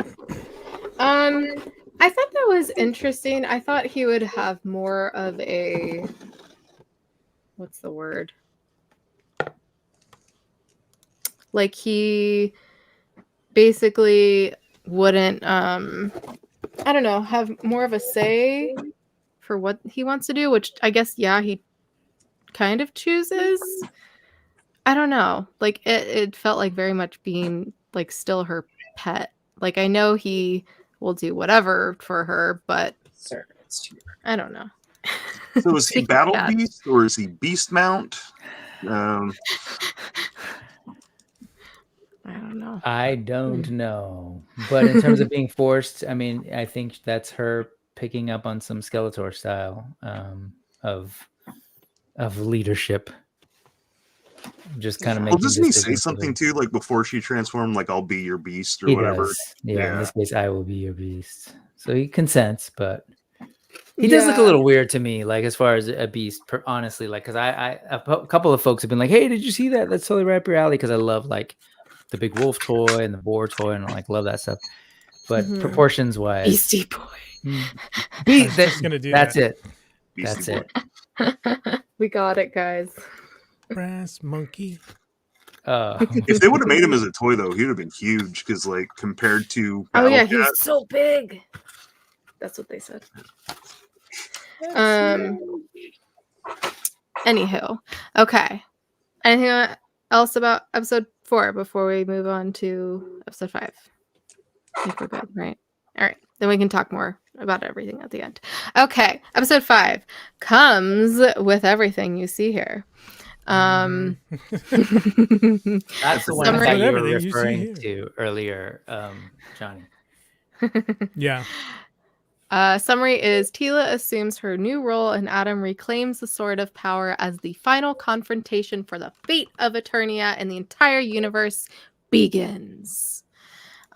It's funny because like it was part last episode, part this episode, so it felt like both of these episodes kind of blended together a lot. And yeah, this is when I was like, oh, I love how Queen Mommy is fighting too in the Talon Fighter. And then Orko returns! Oh my god, I was I knew she so was gonna be excited happy. about that. I was like all caps, and that's the first time I cried in this episode. I cried several times. I was so happy. I fucking love Orko. He's just, yeah, he's so cute. I should be getting him soon. Actually, I might have. I got a Entertainment Earth package when I somehow Orko returned. I mean, it was great. Orko the because White. No, Like, yeah. He's basically Orko the White, right? Yeah. Yeah, and then he said, Man at Arms has Manny emotions. I was like, oh, I missed you so much, and you're just so cute and adorable and great. Hashtag not an ad. And then yeah, Adam gets the sword back. And he even powers up Skeletor because he's like, oh, you need to see what it's like to save the universe. I'm like, okay, but we know he's gonna turn back on you. So like, good try, He-Man. Good try. And loved Tila and Sorceress and her recognizing that her attachments help her, so she doesn't need to stay stuck in Grayskull. And that was awesome. And yeah, saw Tila Sorceress, which loved her outfit. Yeah. So once again, like I just said, Skelly turns on He-Man. Big surprise. And then we have Ram Man show up, which that was exciting because I knew who that was too. As a human bomb. Rammy. Yeah. I love that they shot him out of the cannon. That was so cool. Yeah. Yeah. It was very cool.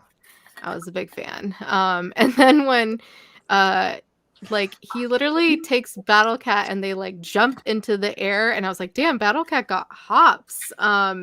Which yeah, don't know how he hopped that high. Magic. But then we got the classic explosion behind Hero shot after that. Which just I was like, really yeah, quickly, as somebody who has Yeah. a 6-month-old kitten, I believe it.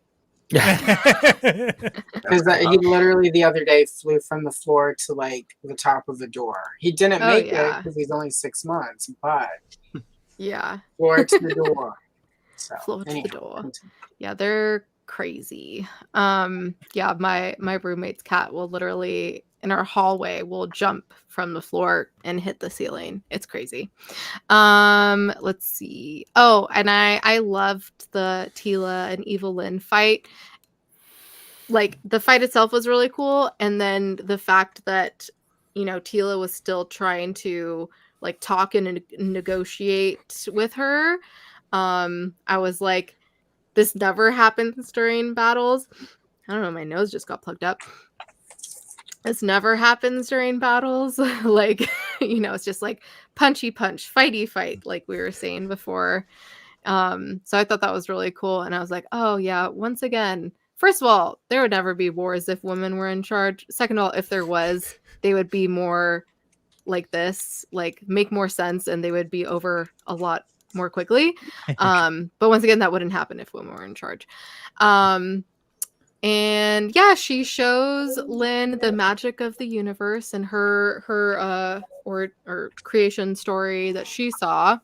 Mm-hmm. And and then we have He-Man and Skelly fighting, and He-Man literally says, "It's not about us," to Skeletor. And I was like, how fucking fitting for everyone who was like, I want He-Man and Skeletor. Like, I don't care about anyone else. Like, this is He-Man. I'm like, it's not He-Man. It's Masters of the Universe. Get over yourself. To be fair, they had some pretty good fights, though. Yeah, and they did. Like, they did. So I don't know why people are complaining. But yeah, I just thought that was very fitting that he literally said, it's not about us. Yep. Love that. It's not about us. Yeah.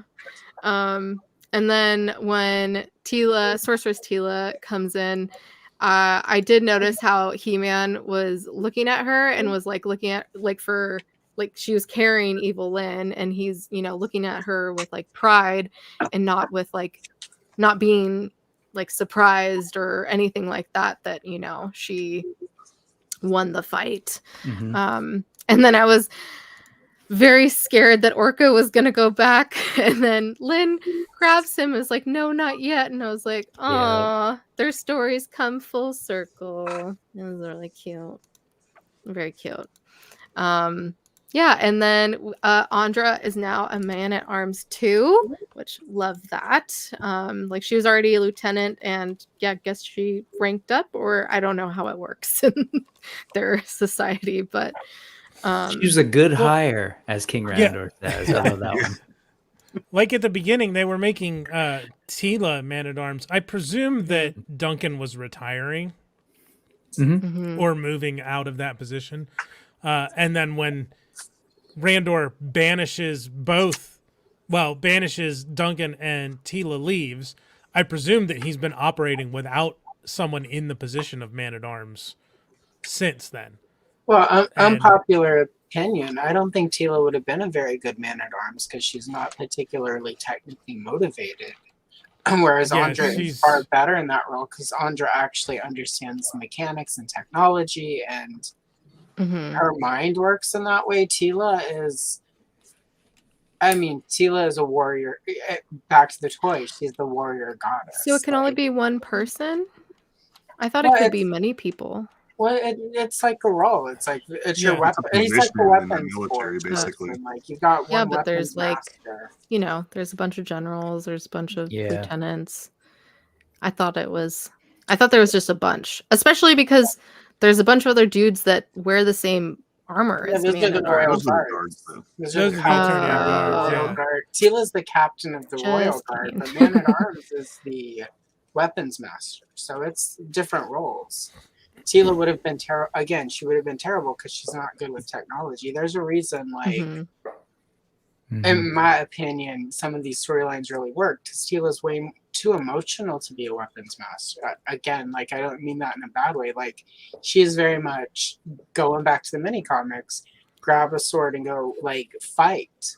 She's not, she's not calculated. That's why she and Andra made a good team. Because Andra is sort of more detail tech plan oriented. Andra's just perfect for that role. So it comes into play too when she takes the sorceress role and she's like, "No, I'm not ditching my attachment." Yeah.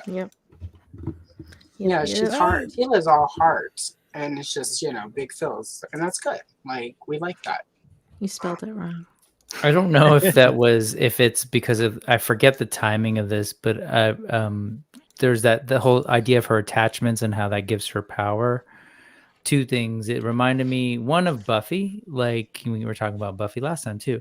That series ended with her finally spreading the power of the one, right? To a bunch of different young women. And that reminded me of the dialogue of like, it's kind of like our strength comes from our attachment. Reminded me of The Last Jedi, that whole sort of like Rose and the whole Finn. and Finn thing, that whole, it's what we fight for. You don't fight against what you hate, you fight for what you love. Yeah. And so like that there's power in that. And then the final thing that was running through my mind, or at least just, kind of reminded me of, was the new Masters of the Universe CGI show. Was like, spoiler alert if you haven't seen that. But the big deal in that is that He-Man, Adam, actually shares the power, and there's like multiple truly Masters of the Universe who transform into a different form with power. Now he's not the only one. Like we have the power, kind of a thing. I like that. Yeah. Cool. I think it works a lot better. Agreed. Unrelated, I do want to know why we don't have the Andra at Arms figure yet. Right. We have her early figure.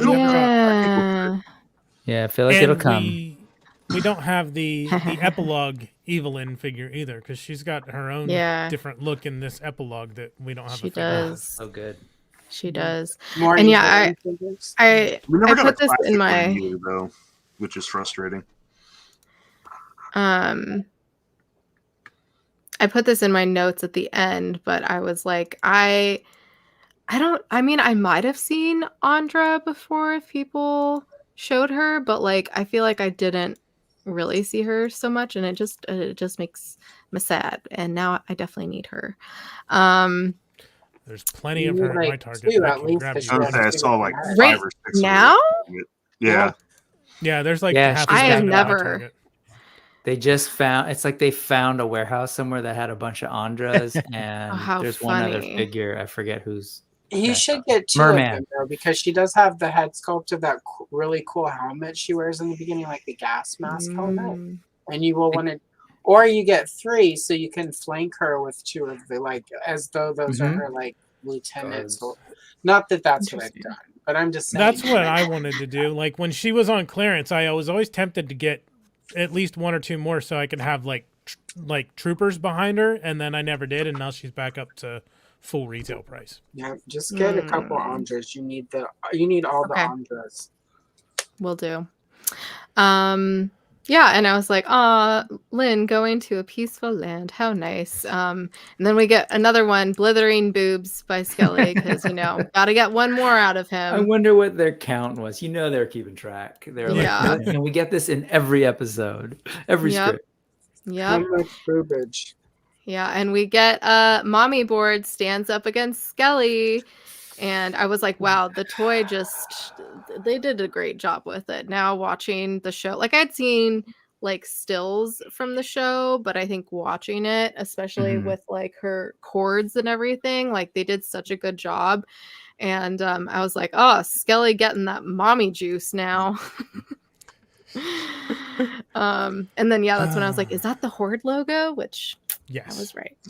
Very excited about that. Well done. I'm interested because he says no, it can't be, it's impossible. So Skeletor recognizes this entity of Motherboard. She obviously, when they designed this creature, it's obviously a take on Screech, like 100%. Well, it's a take on both versions of Screech, both the Filmation, which was a robot, and then the actual toy, which was just a repainted Zoar. So yeah, I'm curious where they're going to take Motherboard in Revolution. I took his reaction as like he was surprised when he, I don't know, tried to attack her and she deflected it. I thought that was more of his surprise. I can see that. I think he recognizes Motherboard, especially because of the Horde logo projection. Like he knows Motherboard from his time in the Horde. Yep. Because when he rescues Lynn, he's in a Horde uniform. That's what that outfit was in her flashback. Yeah, because he's definitely surprised after that happens. But like obviously I guess she transforms after that. Yeah. Who knows? I do kind of wonder if she's a stand-in for like the Horde Prime, like the disembodied hand that you would see in the Filmation. Maybe. My kind of running theory, and by the way, like in the comics, like she actually is on the Horde ship and everything. Like so, he gives her a tour of, he kind of reveals to her that Hordak gave him a bunch of power, access to power, and that she promised to give Skeletor promised to give Evelyn They served overseas the same together. kind of treatment. And I think the thing that you pointed out, Johnny, is that like, why did he choose her? I think I suspect too that there's something like that. Like there's a reason they didn't find her randomly. Yeah. And I'm wondering, since there's kind of this like science versus magic kind of thing going on, and Evelyn, throughout this entire series talks a lot about magic. It's actually kind of what brings her out of her sort of cynical nihilist streak, is to realize, oh yeah, the universe is filled with magic again, right? Now I understand her claws better too. Such cool claws. But I suspect there's something going on there with Hordak seems to be looking for magic or something. So I assume like the whole motherboard thing is pseudo spirituality magic cult thing mixed with technology. So I think there's something going on. I think we're gonna get a lot of like tech versus magic in this next one, which is cool. That'll be cool if it's done well. Like that was one of the things. The Netflix Voltron had a really awesome mixture of technology and mysticism. Like they did it so well with the 5 lions in that. Hopefully, if they're going, and that's something I think about Masters has always appealed to me, that mix of fantasy and mysticism with technology, like coexisting. Yeah. If they can get that done right, I think it'll be great. Yeah. Yeah, Netflix Voltron was great. It's one of my favorite aspects of this whole Masters of the Universe thing is just the blending of science fiction and high fantasy. So I'm here for it. So something that I noticed this watch through considered, this is the first time Adam can like let the power return in front of everybody. Like I feel like that's probably a big deal for him. Oh yeah. Not having to hide. Yeah. That he's out. He-Man anymore. He can just be like, because he does it right there on the battlefield after it's done, like in front of his parents and Tila and everybody. He just lets the power return. And that's not the first phrase true. of that. That's not the first time that phrase comes up in this. Well, it might have been. I think Man at Arms said that to Skeletor, like, hey, that's why it's not just about He-Man. That's why Adam's so important. But he also says that about the Sorceress. Who says that about the Sorceress? Someone says that. Oh, he says it to Evelyn. And why she was special too is that unlike you, she was fine, releasing the power and letting the power return. Out of the key closet. Yeah, they, and again, it's all Man at Arms who talks about this. Like he goes into it. Like the Sorceress could have, the Sorceress of Grayskull could have hoarded all that power for herself, but she didn't. She entrusted it to Adam, who then Duncan goes on to explain, shared it with everybody by only using it when it was needed, and when the need was over, he gave it back. And again, that ties into like last season with Preternia, with King Grayskull saying, or King, I think it was King Grayskull saying that Adam was the only champion who chose their lesser form in Preternia because they were able to pick their own forms. So good. I kind of want to talk about each of their arcs a little bit. Tila's, can start there. Love her arc. Her, accepting her kind of destiny essentially, and her relationship with Adam, and they're able to patch things up, And yeah, I love it. I love like her friendship with Andra. I love like even like her relationship with the king and queen too, and Evelyn and Orko and Cringer. Like I just love her storyline, and she definitely seems like the main character of this show, which I am more than fine with, because once again it is Masters of the Universe. Yeah, it was great from start to finish. I had zero problem. I had zero problem with her being upset that she didn't know who He-Man was. We talked about that more on the first episode, so you can go back and watch that.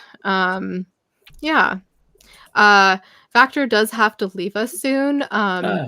So Vactor, I want to get your thoughts, and then real quick, we'll do the That's What They Said all together before you go.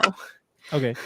I'm like you, Kay. I had a great time with both parts to this, and it was something that I didn't know that I would love in 2021 or 2022 when it first came out, and everybody just did a fantastic job. Like I said earlier in the episode, the voice cast, like everyone, the casting director did a great job, and bringing it to a modern audience and people who had never experienced a property before. I thought all of that was fantastic. And it was, I had actually forgotten about the controversy, and I would not, like, if I'm just watching it without any outside influence, without the internet, I wouldn't even think twice about it. Like, I remembered when Right. that first came out, and it was like, why are people upset? What is going on?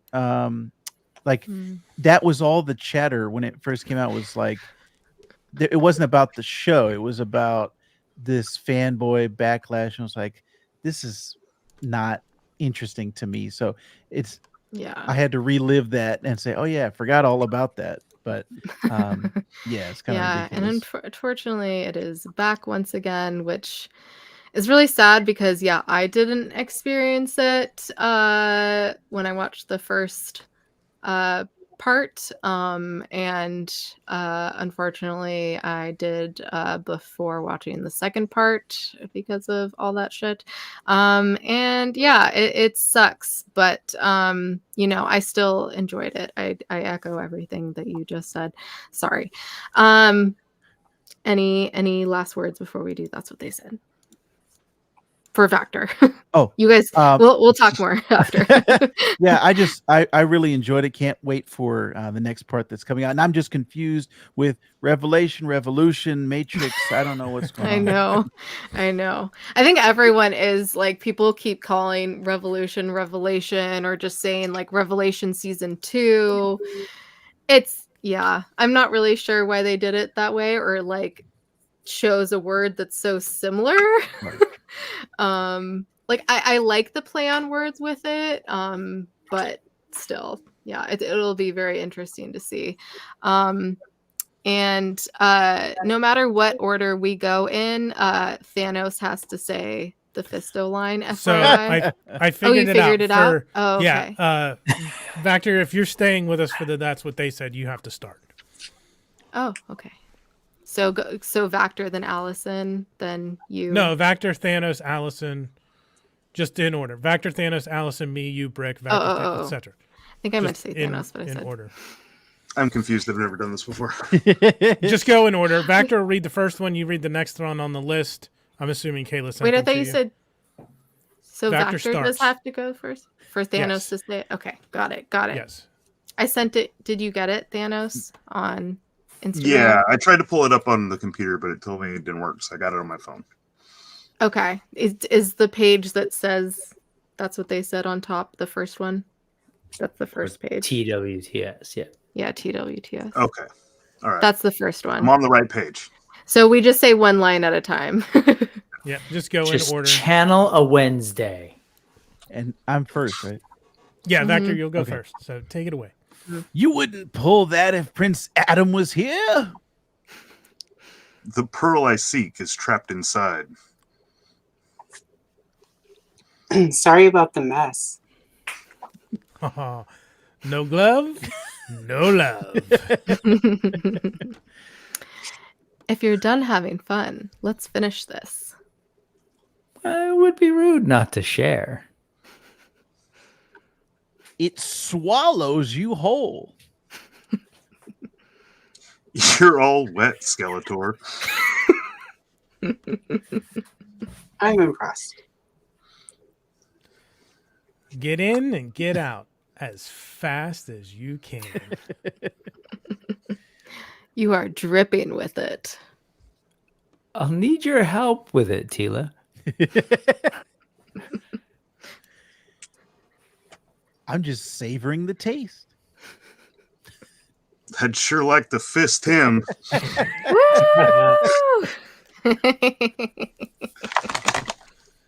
If you want to beat me, it'll take more than just a fist. Accurate.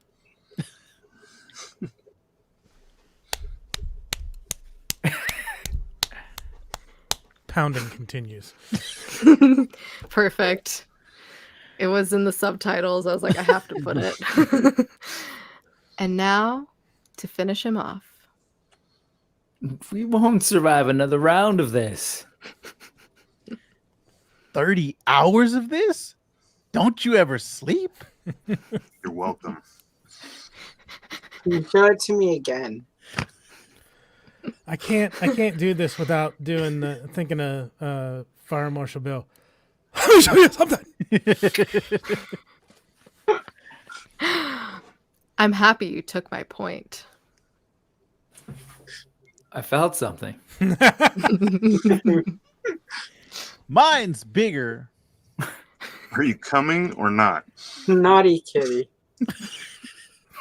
It's viscous and gross. Find safe positions. There are no safe positions. Oh, there's one behind me. I have come for you. Care to give me a hand, champion? Whoa. Those are your Love. That's What They Said for Masters of the Universe Revelation Parts 1 and 2. Vactor, thank you very much for joining us. It's a pleasure as Great always. to see you. Yeah. Thank you We very will much. be- Everyone here is Yeah. amazing, fantastic, all masters of their own universes, and I can't wait to join you again next week. Yeah. Later, Rector. You want to let people know real quick where they Oh. can find you, what you got going on? Yes, Hi, Tom. youtube.com/Vactor. We've got an episode all about the MCU coming out this week. We've got an episode about Echo coming out this week. We've got an episode about the Power Rangers comic books coming out this week and World's Finest comic books. So all of those are youtube.com/Vactor. Love. Very good. Very good. Yeah. We'll have more to talk about next time. Thanks again for joining us. Have a good evening. No one go anywhere though. We still have more to talk about. Yes. Just much Vactor. more to talk about. Frick. Yeah. I was talking about Tila's arc. Take it away, anyone, about Tila's arc. Tila's arc. Besides it being awesome. Yeah, I mean, I'm with you. I thought it was awesome. I love that we see her transform in many ways, visually, emotionally, like her haircut, the wardrobe changes. I love that. Such a really smart storytelling device.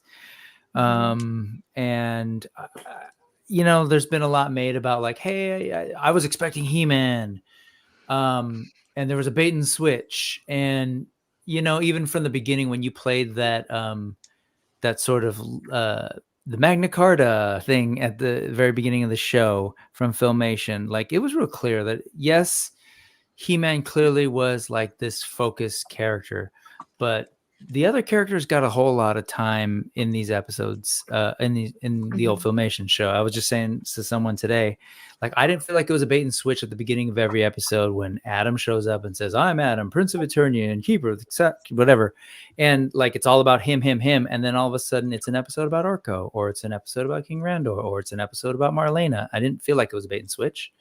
Nor did I feel like it was a bait and switch when, hey, He-Man's back and the Master Universe are here, and you tell me a story about the Masters in Eternia, and yeah, sure, I get to spend more time with Tila, especially because, as people pointed out already, like, we knew she was going to become a sorceress.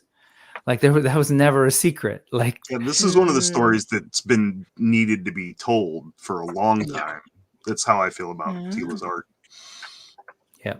Nice. Which, I mean, I had no idea about. I went into it blindly, and yeah, I appreciated it. I had, no problem of her taking kind of the front seat. And like, also, it's still focused on a lot of the other characters. Like, we got more background on Evil Lynn, we got Orca, we got Andra, and of course, like, He-Man and Skelly and bunch of other people, but I think they did a really good job with it. Once again, I think her reaction to finding out He-Man is very human. Ask yourself, if you had a best friend for your entire life and they were keeping their secret identity, who you happen to work with from you, like, and on top of that, they die and everyone else knows that identity, including your dad, you'd be a little pissed. You would be a little pissed. Like, you can't tell me you wouldn't be. On that tip, the other piece of that is like, I think, I'm not sure if I said this last time, but there were times when she would like roll her eyes at Adam and ridicule him, and she probably felt like a dick, realizing that like this whole time he was like, okay, Yeah. I actually really like that aspect of Adam where he has to be like the lazy, good for nothing buffoon. Like, it comes up like really early on too, like the old DC comics. They're like, he's like, I have to be in this role, and she gets really mad at him. Even Man at Arms is like, dude, what the hell is your problem? Like, so yeah, I like that. What about Duncan being her actual father? How did that resonate with folks? I will say I also rewatched part 1 again, and now I'm thinking that maybe he just was. It's not adopted, isn't what is said. Roboto says surrogate daughter, surrogate son about Tila and himself, which like still implies being adopted, I guess. I don't think she knew. Yeah, that's the thing. That was the public image, but I think the flashback to her backstory showed us that he and Tila Na, the mother, were in love and lovers, and they were secret lovers. They had the baby. You know what? I don't think I care either way. Like, if he's her biological dad or if daddy he's the with an adoptive I father. or daddy with a Y. The I might be a little inappropriate, but you're very aware of those things, yes. Yeah. No, but I kind of liked it. It worked well in this series, I think. Yeah, I liked it as a revelation, actually, again. But I think it's a good mirror because there had to be this detachment from the mother. Like, I'm going to see her all the time, which she did. She said, I was always there, and they interacted all the time. But she couldn't be her mother because in her mind, Sorceress's mind, she needed to separate because she had a role to play. She wasn't able to do what Tila did, which was, no, I can actually change the rules and I can leave. I do wonder about that. Like, is that going to be like a permanent thing? Like, she can always leave the castle, or is there something else that's influencing that? And maybe she will end up stuck in the castle. Because I had the idea, like, after I watched the first season, that maybe since the Eternian Towers blew up, maybe they actually rose on Eternia proper, and in the mini comics, that actually allowed the sorceress more travel outside of Grayskull. Yeah. I don't know. There's just something I thought think- about when I first watched it. I think the way that they're going with it is she said the castle's under new management. She has changed the rules. Yeah. She has, by refusing to give up her attachments, she's a different kind of sorceress now. Than the previous sorceresses. It also takes it back to the original, because in the original sort of Wave 1 mini comics, Tila is appointed the guardian of Grayskull. But she's not, and the goddess, aka the sorceress, the Eternian goddess, just wanders around Eternia. She doesn't actually, I mean, there, you know, like in her one appearance in that Wave 1 mini comic, she ends up in Castle Grayskull helping He-Man fight Skeletor. But she's not in any way, and even Tila's not stuck in the castle. Yeah. She's the guardian of it, but that doesn't necessarily mean she's in it. She's out, you know, on her, either depending on which mini comic it is, she's on a giant horse or she's on a giant unicorn. So she's the guardian of it, but she's not giant unicorn? bound to it. That's something Filmation came up with. And my assumption was always, you know, like later when I sort of looked at it, was from a storytelling point of view, the sorceress is kind of all powerful in a lot of ways, but if they confine her to Grayskull, it's a limit, so she can't necessarily always be, you know, sort of like save the day at the last minute, even though she still kind of does a lot. So that was something Filmation did, but it was never part of it. In the original story, Tila was the guardian of Grayskull, wandered around Eternia and warrior garb, and then later, whenever they started changing stuff behind the scenes, she wore the snake armor. But it was never, Tila was never sort of stuck in Grayskull. Even, you know, and even in sort of when they started changing it, Grayskull was always neutral.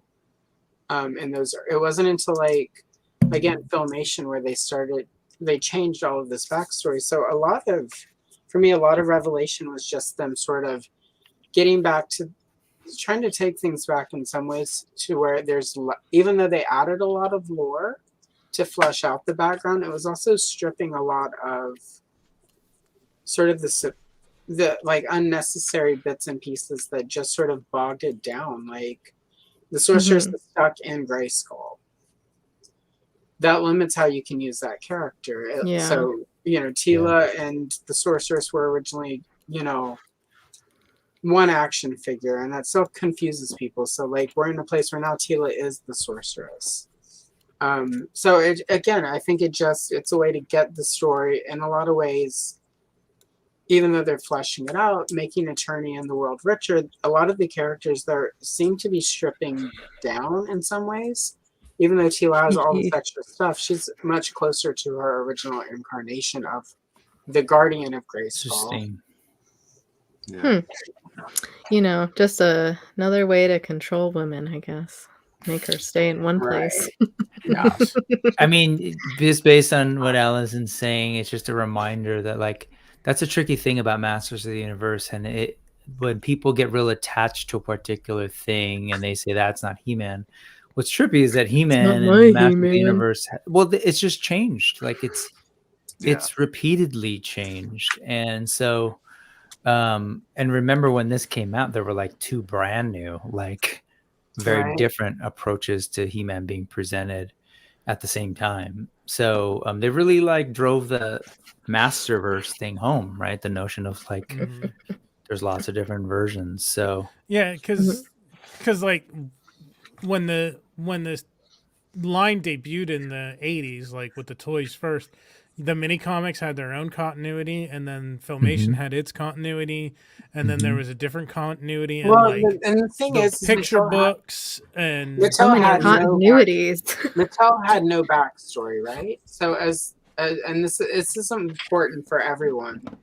No matter where you fall on the Revolution, whichever one, wherever you fall in it, what's important to realize is when Mark Taylor and Roger Sweet and like everyone who worked on the vintage line, when they came up with these characters, their concept was, we're giving you these really blank sort of characters, these sort of archetypes. We want the kids to take these and play with them and imprint on them and make their story. The whole concept was the kid, you have the power. They were originally, they weren't all masters of the universe, they were all lords of power. Each one of them had the power to take Castle Grayskull for their own, which included Tila. And the sorceress was originally going to be one of the first 8 figures, and she's in the snake armor. Tila's just a warrior woman. Mattel was like, we can't have 2 female characters in this first wave, so like, let's just make the 2 female characters one character, which is how Tila became the sorceress's daughter later, was just Filmation refining that to make that action figure make sense. And then they added Zodak. And that's why they didn't know what to do with Zodak for the entirety of like the original toy line. Right. Because he was like, quick, we need something that looks like Star Wars to throw in here to remind people sci-fi, part of it. So it's really sort of, and again, I'm sorry if you hate the word headcanon, but it's why Masters of the Universe to me is one of these properties that He's really undergoing treatment. It's good. Plays into the concept of a headcanon, because from the get-go, the people who created this toy line wanted kids to make their own story. Like Castle Grayskull was a fortress of mystery and power. It has no actual history originally. It was just this mysterious ancient castle. It wasn't the original marketing materials has no background. It wasn't until like the end of '82, Michael, what was his name? Something Halpern. Watch my video coming out in a few days. Where I talk about some of this, where he did the story Bible, and this is where they Allison added plugging herself. the elder. Well, it's relevant to what we're talking about. I know. So it's accurate, apropos. You know, and the elders, the goddess, aka the sorceress, is like, Skeletor's coming. He's going to try to steal the castle and the powers of the universe. Let's put a globe and make it scary so people won't go into it. And that's how Castle Grayskull was born. And that was the early concept of Grayskull. And then Filmation comes in and they do a story Bible for the cartoon, which changes Grayskull even more and, you know, puts the sorceress inside and makes her the guardian. And it's evolved. And like I think it was either Johnny or everyone said, there were storybooks that were out at the time. If you like Golden Books, those had a different continuity. And I think adjusted a bit, like stuff in Germany, like Ladybird books and whatnot, had their own continuity too. Every format had slightly different continuity and slightly different way of how it worked, and it just Filmation was the more prevalent. It's the one that lingered longer because it lived in syndication for so long. But Filmation, for me, was never the primary canon of it. It was what I made up as I played with it.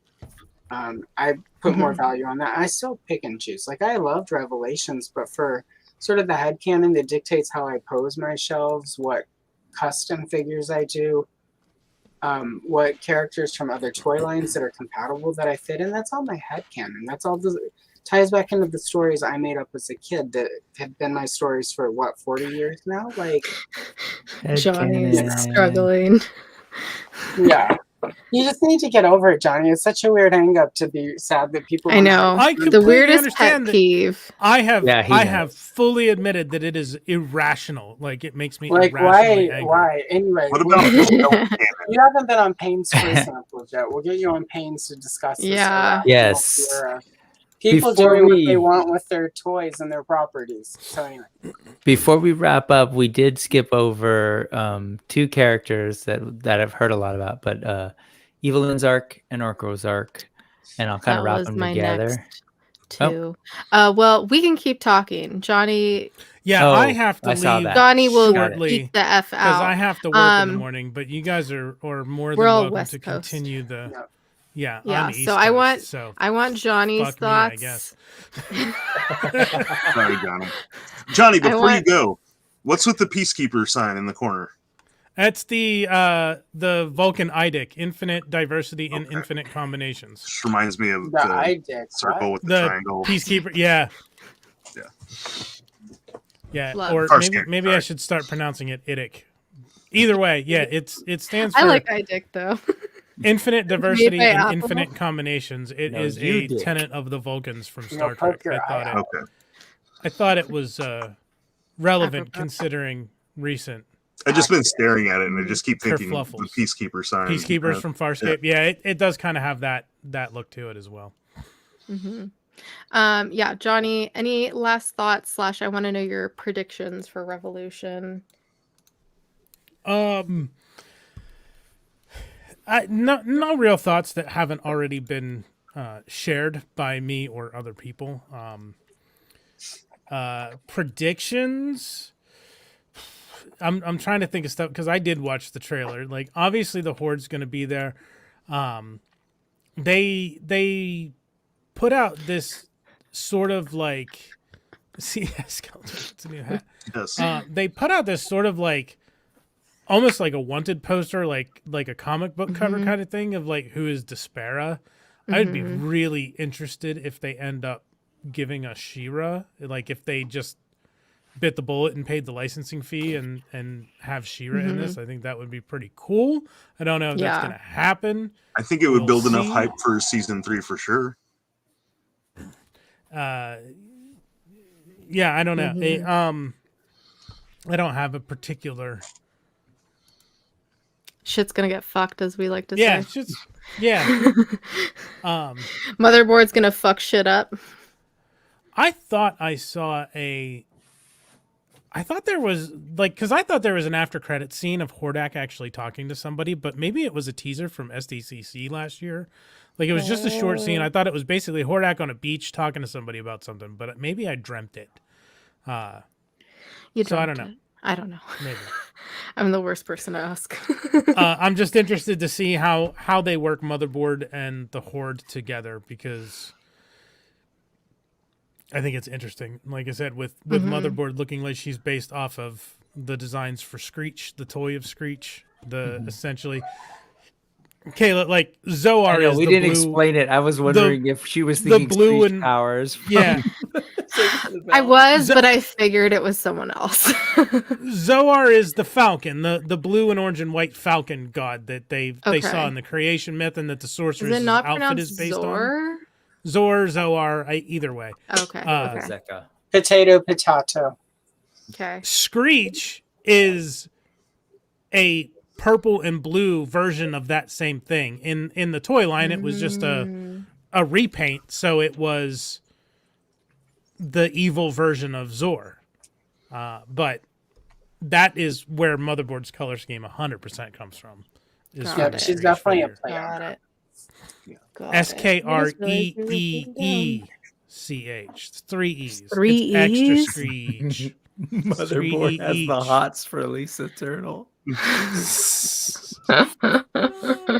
Oh no. Oh no. All right, Johnny, we'll let you go. You want to let the people know where they can find you? Right fucking here. But also, I'm going to be talking about this a lot. We are soon going to be re-airing season 1 of The Sundered Veil on Diced Thespians on Twitch in anticipation for running up to the premiere of season 2 of The Sundered Veil. So keep an eye on the Diced Thespians Twitch channel for that to start. So you can catch up on season 1 and watch all of that, and then start watching season 2 weekly when we debut that. But otherwise, I leave the stream in your capable hands. I'll do my best. We'll see. Thanks, how it Johnny. goes. I'm just gonna hit the end stream button. Yeah, that's all you have to do. Just Beautiful. Hope you find All your right, dad. we're still going, y'all. deuces. Later, Peace Johnny. out. See you. Peace out, Cub Scout. Yes, Evelyn's arc. Let's get into it. I loved her arc as well. I'm glad she turned good in the end. It was definitely a roller coaster with her because she was bad, then good, then bad again, and then good, like really bad again, and then good. I don't know. Like I didn't like I saw her turning bad again, but I was hoping that when she took the Sword of Power from Skeletor, she was gonna do anything else with it. You know? I do think it's like Johnny was saying, where it was like the power corrupts her. I'd like to see if Like she the ring. comes back, that like she doesn't seek power in the way she used to anymore, because she understands that aspect. But Yeah. we'll see what happens. Yeah. Johnny, this is weird. Yeah, just a little bit. I got I What's everyone's thoughts on Evelyn's arc? What'd you think, Allison? And then well, I stick to my philosophy that Evelyn is not good or evil. She's just out for Evelyn. And every one of her, like side changes or whatever, was what is best for Evelyn in the moment. When she sort of quote unquote goes mad with power, she's literally reached that point where she's done with Skeletor's bullshit, and Beastman's like, you don't have to put up with this, and she's totally like, yeah, I don't actually. Why am I doing it? And and she takes the power. I think where we end with her is maybe her coming to a place where she realizes like she went a little too far. But I still feel like Evelyn takes, and she's based on the backstory we've been getting. Even if you go back to her 2000 and X storyline, with the faceless one being her dad and whatever, Evelyn's always basically had to take care of herself. Like Skeletor in this incarnation may have saved her from being eaten by the family that Palpatine put her with, but I'm joking. It wasn't Palpatine. It was clearly Hordak. But anyway. Somehow Palpatine returned.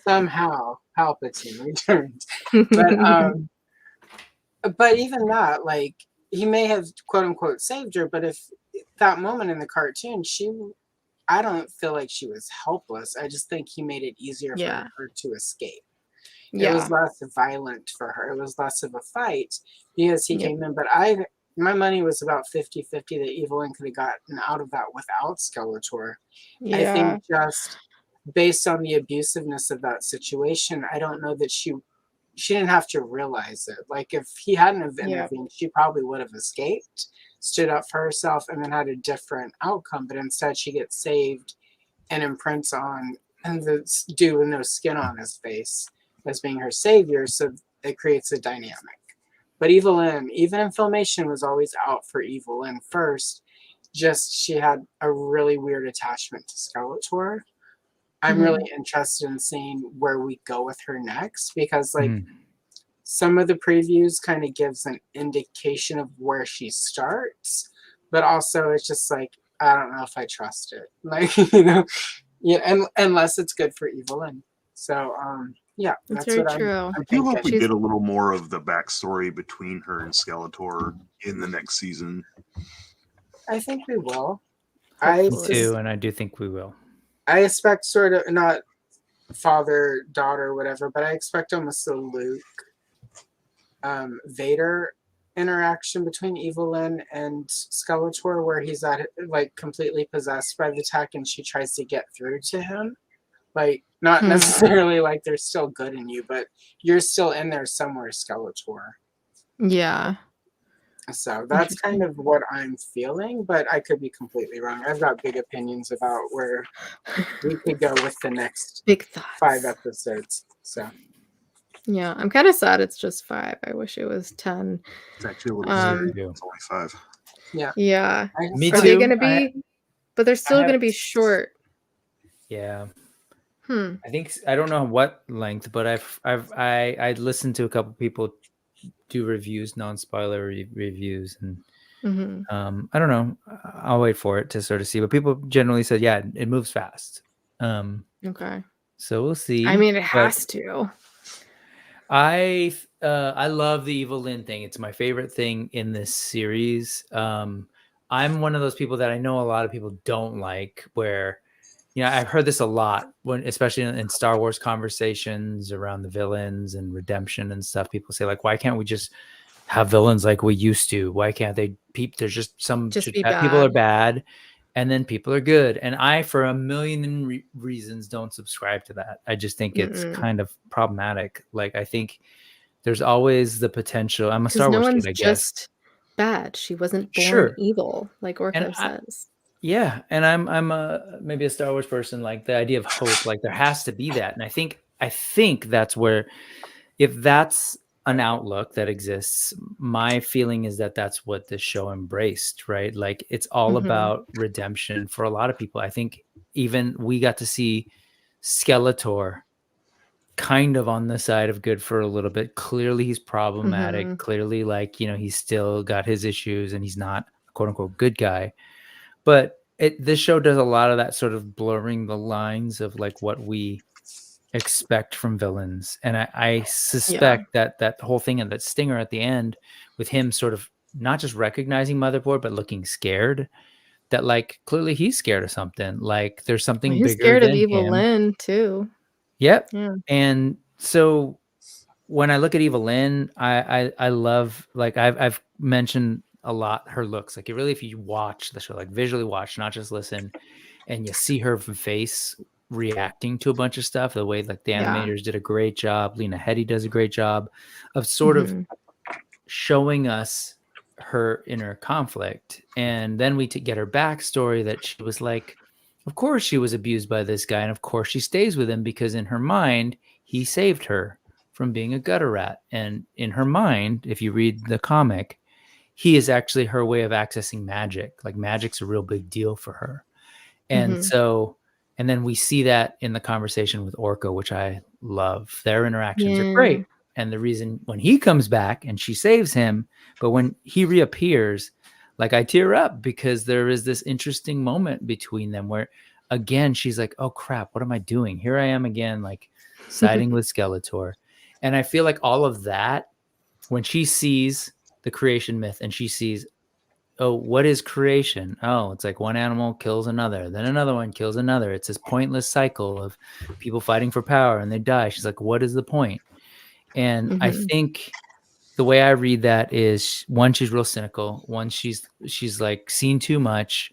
She's misunderstood what she's seen because she's a person who, is damaged and was continued to be damaged by this abusive father figure. Watch Echo. Yeah. But yes. But yeah, so at the end of the day, I love what happened with her. And I know folks joke about the war crimes and stuff. I totally 100% get it. And I believe in accountability and all of those things. But I also believe in the possibility of redemption. So I like Ben Solo. I like Anakin Skywalker. I just wish the acting was better in the prequels. Yeah, I said it. And I love Evil Lyn. And I didn't know this until Jay said this on GDL to Mega J. I didn't make sense of this, but he basically said, oh yeah, she at the end of Revelation was exiled, or like either exiled or was Winter Soldiered. Like Winter Soldier was taken to Wakanda to Tralla, to Orko's people. So it was Tralla. I didn't know that. I'm taking Jay's word for it. But when Yeah, I looked at it, when I rewatched it, I was learn like, to be a better person, basically. Yeah, and I see it, like the buildings and stuff, like where he's at, and she's there, like having to atone, having to be exiled, but also I think ultimately learning magic again, which is kind of cool with Orko. So that is I kind of got the idea she was like giving up. Like they would have like her little scepter sitting there, and then she's just kind of like out in the middle of nowhere, wandering off. Like, I didn't. She teleports there, right? Yeah.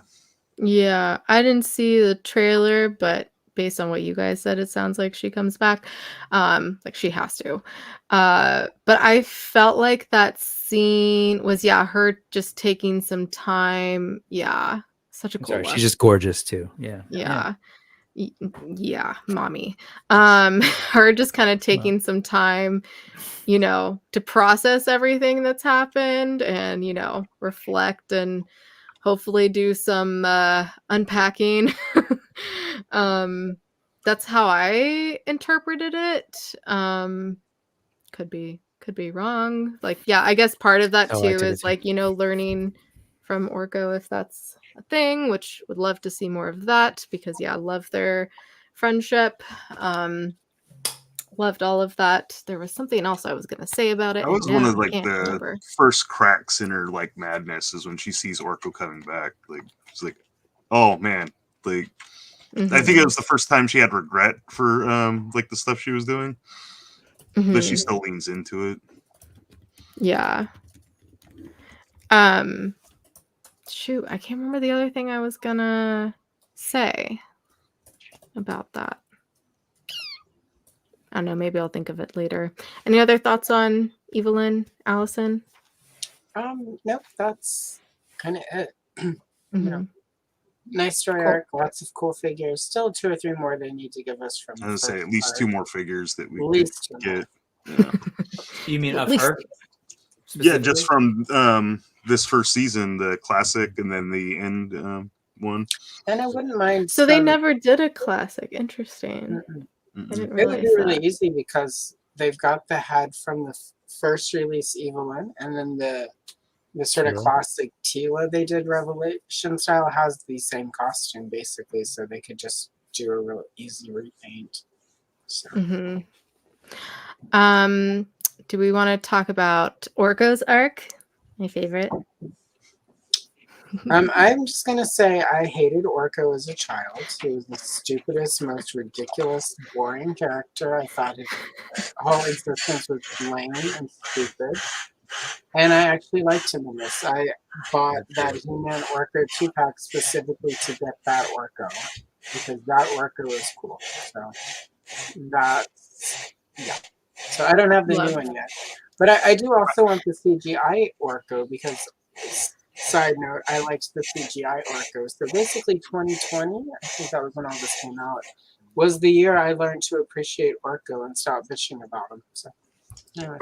I don't know. I like Orko. Like he was kind of annoying in the Filmation cartoon, but I always liked his design. Like just little mage type character. And is he glowing, or is that just the way the light's hitting the white? it's just the way the light's hitting it. He's glowing. Cool glow effect, if so. Glowing. Yeah, boy. someone today pointed out how the design is very reminiscent of the mage from Final Fantasy, the old 8-bit. Yeah. Yeah. I don't know. I just always liked that look. Like I just always thought he looked cool. He was obnoxious in the cartoon. I'm not gonna say he wasn't. I just wish he had. That's the thing. I just like it. Always made me wonder why they kept him around because he was never. Because Lou Scheimer was one they created him, but it was also like his favorite character in the story. Yeah. Well, he played him. And he also did the voice, but at the same time, he liked, which is why we got Madame Raz and Princess of Power. Oh, sheesh. He likes Which is those very kind of Orko, like, yeah. Very 70s. Very 70s. Very, Lou Scheimer very stuff. 70s kids TV show aesthetic where you have to have the wacky, spoilery. Like, and then that just underlines what I've said before of just like this was the 2020s version of Masters of the Universe that I'm very happy to have as a old person now. I dug it. It's so layered, even just us talking, and I know it's like just like shut up, we're trying to get to the next episode, but there's so much. It really is like crazy layered, and they're super smart writers. And the performances are great. Like seriously, Lena Headey just killed it in this. And I loved it. So she's so good. And yeah, the cast is fucking stacked, especially for Revolution. Yep. Yeah, with Shatner being added too, even though we all have our thoughts on Shatner. I didn't realize that was Shatner.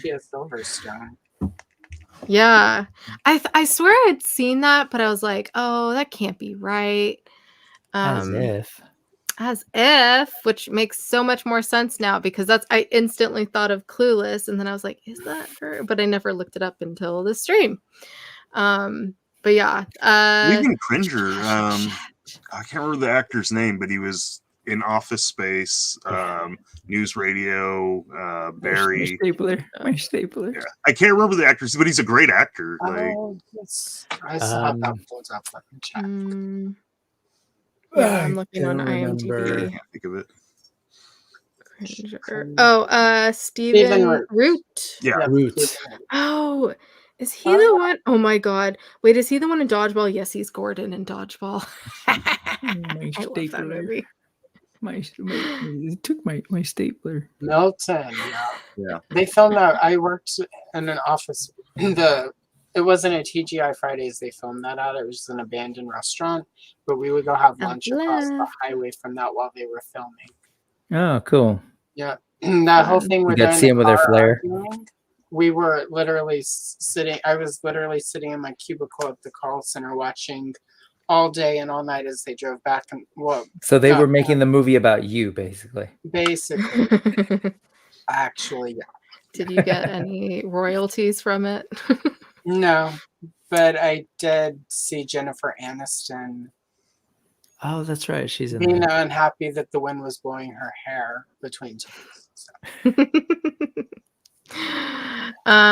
Let's see. I was gonna ask. So Skelly with Motherboard's juices. Is there a name for this Skelly? Do we have one? Yeah, Skeletech. Is that really it? Yeah. That's what they're calling the That's figure. It's I the think. toy. Yeah. Did they make a toy? Yeah, there's a figure. Oh. I'm gonna look that up. Well, Okay. Yeah. Speaking of Motherboard, though, I will say Okay. I enjoy. I obviously am not a hater of the show. I liked a lot about it. I will say that despite the highs of it, there were parts where I felt a little underwhelmed because Bring it. a lot of the story, again, as mentioned, some of this is sort of lore that we've had before, like in imaginary tales, like time travel stories, etc. Where all this would happen, and then Adam would get back to the present, and everything was undone, so he could prevent the dark future. While it was nice to see it all actually happening for real for a change, some of it had a little bit of, despite the world's building, the lore that they built out, totally made it worth it. But the scene where Screech transforms into Motherboard, that was the oh shit moment where I was like, I wish this had been at episode 6, because this suddenly just became something really different from what I'm expecting. And even though we're going to get like a horde invasion, which has been told before, the whole Motherboard thing is completely new. Yeah. Like, we've never gotten That's anything like this Motherboard element before. So like I'm really excited for the newness of it. Like Andra is a revamp of an existing character that works perfectly. I love Andra as a character. I love how they've created that from something that existed that was very throwaway character, and they created something really amazing. To a degree, their Motherboard kind of comes from the Screech, but at the same time, it's a completely different thing. So I'm really excited to see. And they're getting Meg Foster, who's movie evil into the It's cool. So like it's just 100% I'm excited for that. awesome. So I'm really excited anyway. I just had to get the Motherboard love out. We love Mommy Motherboard. She's pretty great. Okay, predictions for Revolution real quick before we wrap her up. When it ends, I'm gonna be like, damn it, I want more. What? So at Revolution, what's next that starts with an R? Rotation. Resignation. Let's hope not. We quit. Revitalization. Yeah, revitalization. I'm Resurrection. afraid that it's gonna be like rebirth or reboot. And Yeah. Well, and that when it's Recreation. They all go to the mall. right. Let's go to the mall, you guys. Resolution. It's too similar. Restitution. That would really confuse people. Message of the Universe restitution. We're going to pay it forward and pay back everyone who has been wronged by Skeletor's wrongdoing all these years. good luck with all that. You gotta start with his henchmen, though, right? King Grandeur will give Eternus back to the people that originally lived there. They're settler colonials. Anyway. Yeah, I haven't watched the trailer. I think especially because I don't know, it's Motherboard, and yeah, we don't know anything about her, and I really don't know anything about her. I have no idea where it could go, but it's really interesting to see someone one up Skeletor, so I think that'll be cool. I mean, Evelyn did it too, but yeah, this is someone who already existed and wasn't. I guess The she was. trailers kind of I don't know. downplayed Motherboard. Like they haven't really gone Oh, into interesting. her. I It's wonder if been they're doing that more on purpose. Skeletor, Hordak, and He-Man. Huh. Yeah. I'm curious because of people's reactions to Revelation if they'll change anything or if they'll continue the direction they were already going, which I hope they continue the direction they were already going It's because not their I style. love The it. people involved. It's not their style to cater. Yeah. I hope not. If 'Cause, anything, like, there'll be a lot of in jokes, probably in there.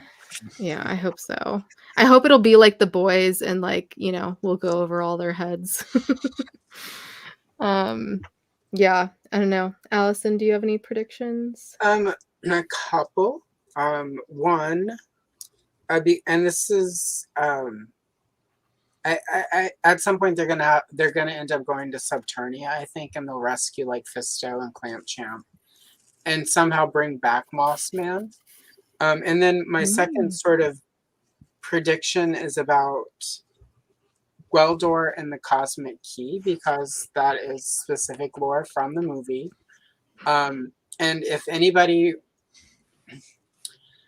so Kayla hasn't seen the movie yet, so like this is a little spoilery character. You can spoil it. It's I fine. apologize because I want It's us fine. to watch that at some point because I think you dig it. Okay. But Okay. and it's fun for what this show is, you know, like what you and Johnny do here. Like I think it would be I fun. mean, you can explain the Cosmic Key. It's introduced right in the beginning. Well, it's specific to the plot of the movie, though. So what happened? Well, I'm just going to say what Hotshot. happens at the end of Masters of the Universe, the movie, when they need to send Julie and Kevin back to Earth. So Julie's big conflict and Courtney Cox's character, she's leaving town. Her parents are dead. They were killed in a tragic plane accident. They get mixed up. And then the Cosmic Key, when it's time for Julie and Kevin to go back, they send Julie back to the day her parents get on the plane and die, so she can save them. So I have two theories about the Cosmic Key. One, it ends with them sending Adam or even Tila back to like the very beginning of Revelations, and they undo all of the bad stuff that happens. And we get I will boo if that happens. I will kind of boo too, but at the same time, like there is to a degree, considering that you know, like they may have other plans for Motu, but with different people, that it might be a nice way to reset it so somebody else comes in with a cleaner slate. My other idea is Gweldor and the Cosmic Key, and that we've seen a particular version of He-Man in the commercial in the trailer. That's not actually the Adam we've been with, but an alternate multiversal He-Man. And that Gweldor's Cosmic Key brings other people over. And at the end of this, we end a new Eternia with a whole new, basically a reset, but without erasing the other story. We're on new Eternia. Like embracing the whole Masterverse thing, like it did in the comics. So that way, whoever comes along next can just write whatever story they want. And do like 2 or 3 seasons of New Eternia or like a new continuity or whatever, so that Revelations and Revolution can live for those who love it. And then for those who haven't enjoyed it, there will be a new alteration in a couple of years that they can find something to hate about too. I like that idea of just a new thing. I see no issue with them ending this and closing it and just starting a new thing like they have, like actually doing a new Eternia show. If they started and we get a jungle He-Man like in the first mini comic, and like him leaving, it sort of ends with like him leaving the village to like go defend Grayskull, and he on his way he encounters like mini comic Tila on her horse or her unicorn or whatever. And the Green Goddess, or like, and we just sort of get that sort of almost. I hate to compare it to the Matrix because that's sort of how the Matrix, first trilogy ends. But I kind of like that idea where maybe like we do, like we leave the characters we've loved. We don't need whoever comes along next doesn't have to right around or right with where we end here, they get a clean slate. And I think that would be a fun way to give us a clean slate, is to go back to that first mini comic where the story started. So whoever comes next can do whatever they want. Anyway, those are my thoughts. I feel like Fun. they've been setting up stuff though, so it'd be weird to kind of reset. Because like this season's like get Tila to where she's supposed to been for a while. Next season, big spoiler from the trailer, puts Adam in his next spot. Okay. Or is it an alt? Or is it Well, to I throw just us mean- off? An alt dimension Adam from Xanadu. Well, I just Yeah, mean like there's a big plot point that in the spoiler. That one, It's like obviously like sets up what Adam's which is gonna do. like, so maybe Oh not. wait, we can't even say that. Okay, then I'll have to. I'm trying to maybe dance not- around like Maybe not all No, the way because to it the beginning ties of into my Revelation, predictions. But maybe the cosmic key goes back to whatever Damn it. facilitates that thing at the beginning of Revolution. Mm. That has Cosmic that big key. set piece with the thing and the thing. So, the world's most powerful synthesizer. anyway, I would like to see it continue. it's rather going to than be fun reset. to do episodes. Yeah. when we've all watched it, and we then get to actually rip it apart. And in a fun way, And not in a then bad rip it way. apart. Like Yeah. that thing where we can just dig in and like In a positive, non-using language that hurts people way. with sassiness and fun and mirth and joy. All right. I think we should wrap things up. It is almost 3 hours again. Any last thoughts? Let me do my quick predictions. Quick Yeah. predictions. Oh, yeah. One, people sorry. are gonna watch it, and people are gonna My love bad. like all these fans that are angry. They're gonna watch Revolution and go like, "Oh my god, that's the most amazing He-Man story I've ever seen," and I feel totally Sure. satisfied by it. Masters of the Universe, Sure. and there's that. And then equally as unlikely, She-Ra, or at least some tease to her. I think both of them are wildly unlikely and ridiculously naive, but I would love to see both of those. They things can happen. they can do Adora as Despara. They can't necessarily. I know, do but I'm just She-Ra. saying straight up, give me Adora, give me everything. And again, I'm gonna dance around that teaser that you were dancing, or that spoiler that you were dancing around. But imagine they do bring her back, right.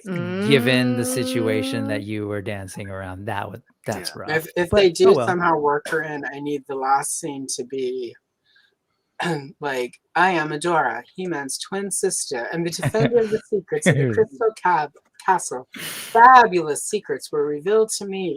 Like that should be the end. Like, Truth be right told, there. that's what I do want to see. As Lucha Johnny was, or Johnny was saying earlier, I want to see her as a stinger at the end, but Despara, and then just be like, whoa. And yeah, I would like more. I hope we get more. It feels to me like it would be sad if we don't get more after this, because again, so much of what we got in the first series, the first 10 episodes, was closing up old story stuff that needed to get dealt with and happen to set up new story. And it feels like we're getting 5 episodes of new story, and it would be nice to get 5 more and like 10 or whatever. So yeah. Cool. Sorry about that, Brick. my medicine clearly isn't working fully. All right. I definitely have to get out of here because I have to move my car. Thanos, you go first. Tell everyone where they can find you. I'm what on you got going Instagram up. every day, and I'm on YouTube on the weekends. Look me up. Not hard to find. Beautiful. Allison, go. I'm on YouTube. Allison Troy, Retro Toy Princess. Wednesday, I have a premiere of my new Color and Chill series where I do 5-minute coloring videos with chill music. And interestingly, as if it's synchronicity, on Wednesday I'll be doing a premiere of episode 1, which is the Errol McCarthy card back art that I have in black and white. And it becomes color, and it's much more luxe. And then next Wednesday on the 31st will be my Castle Grayskull video. Love. Brick, Cool. go. I'm hoping to be here with you all talking Revolution if possible. Yes. Otherwise, I'm gonna have to talk to somebody because I'm You'll be assuming I'm here. gonna be geeking out. You And have We'll three dates. You have stream. 3 dates to choose from. word. And every Sunday, Brick Something News, 4:30 p.m. Pacific time, and then just go check out the channel. It's Brick Something on YouTube or bricksomething.com. It'll take you right to the channel. And over on Instagram, I'm brick.something. If hang out there too. Love. Yeah, everyone go check out all their info. We'll have to update it a little bit in the description. Because we had to do some last minute rearranging tonight. But yeah, thanks everyone for joining. Thanks for, if you're in the chat, if you're watching on the replay, smack that like, smack that subscribe, smack that bell icon. Like I just said, we're going to be talking about Revolution episode 1 on this Friday, episodes 2 and 3 on Monday, and then episodes 4 and 5 with a potential special guest. Next Friday, all at 7 p.m. Pacific, 10 Eastern. Follow us at GTFO channel. I think I covered everything. I think I got this. Okay, I'm going to end the stream. We got this. All the things. Smack that. Bye, everybody. Bye. Enjoy Motu. Thanks for It's geeking fun, the F I out with promise. us. Motu's Bye. fantastic. Hope you find your dad.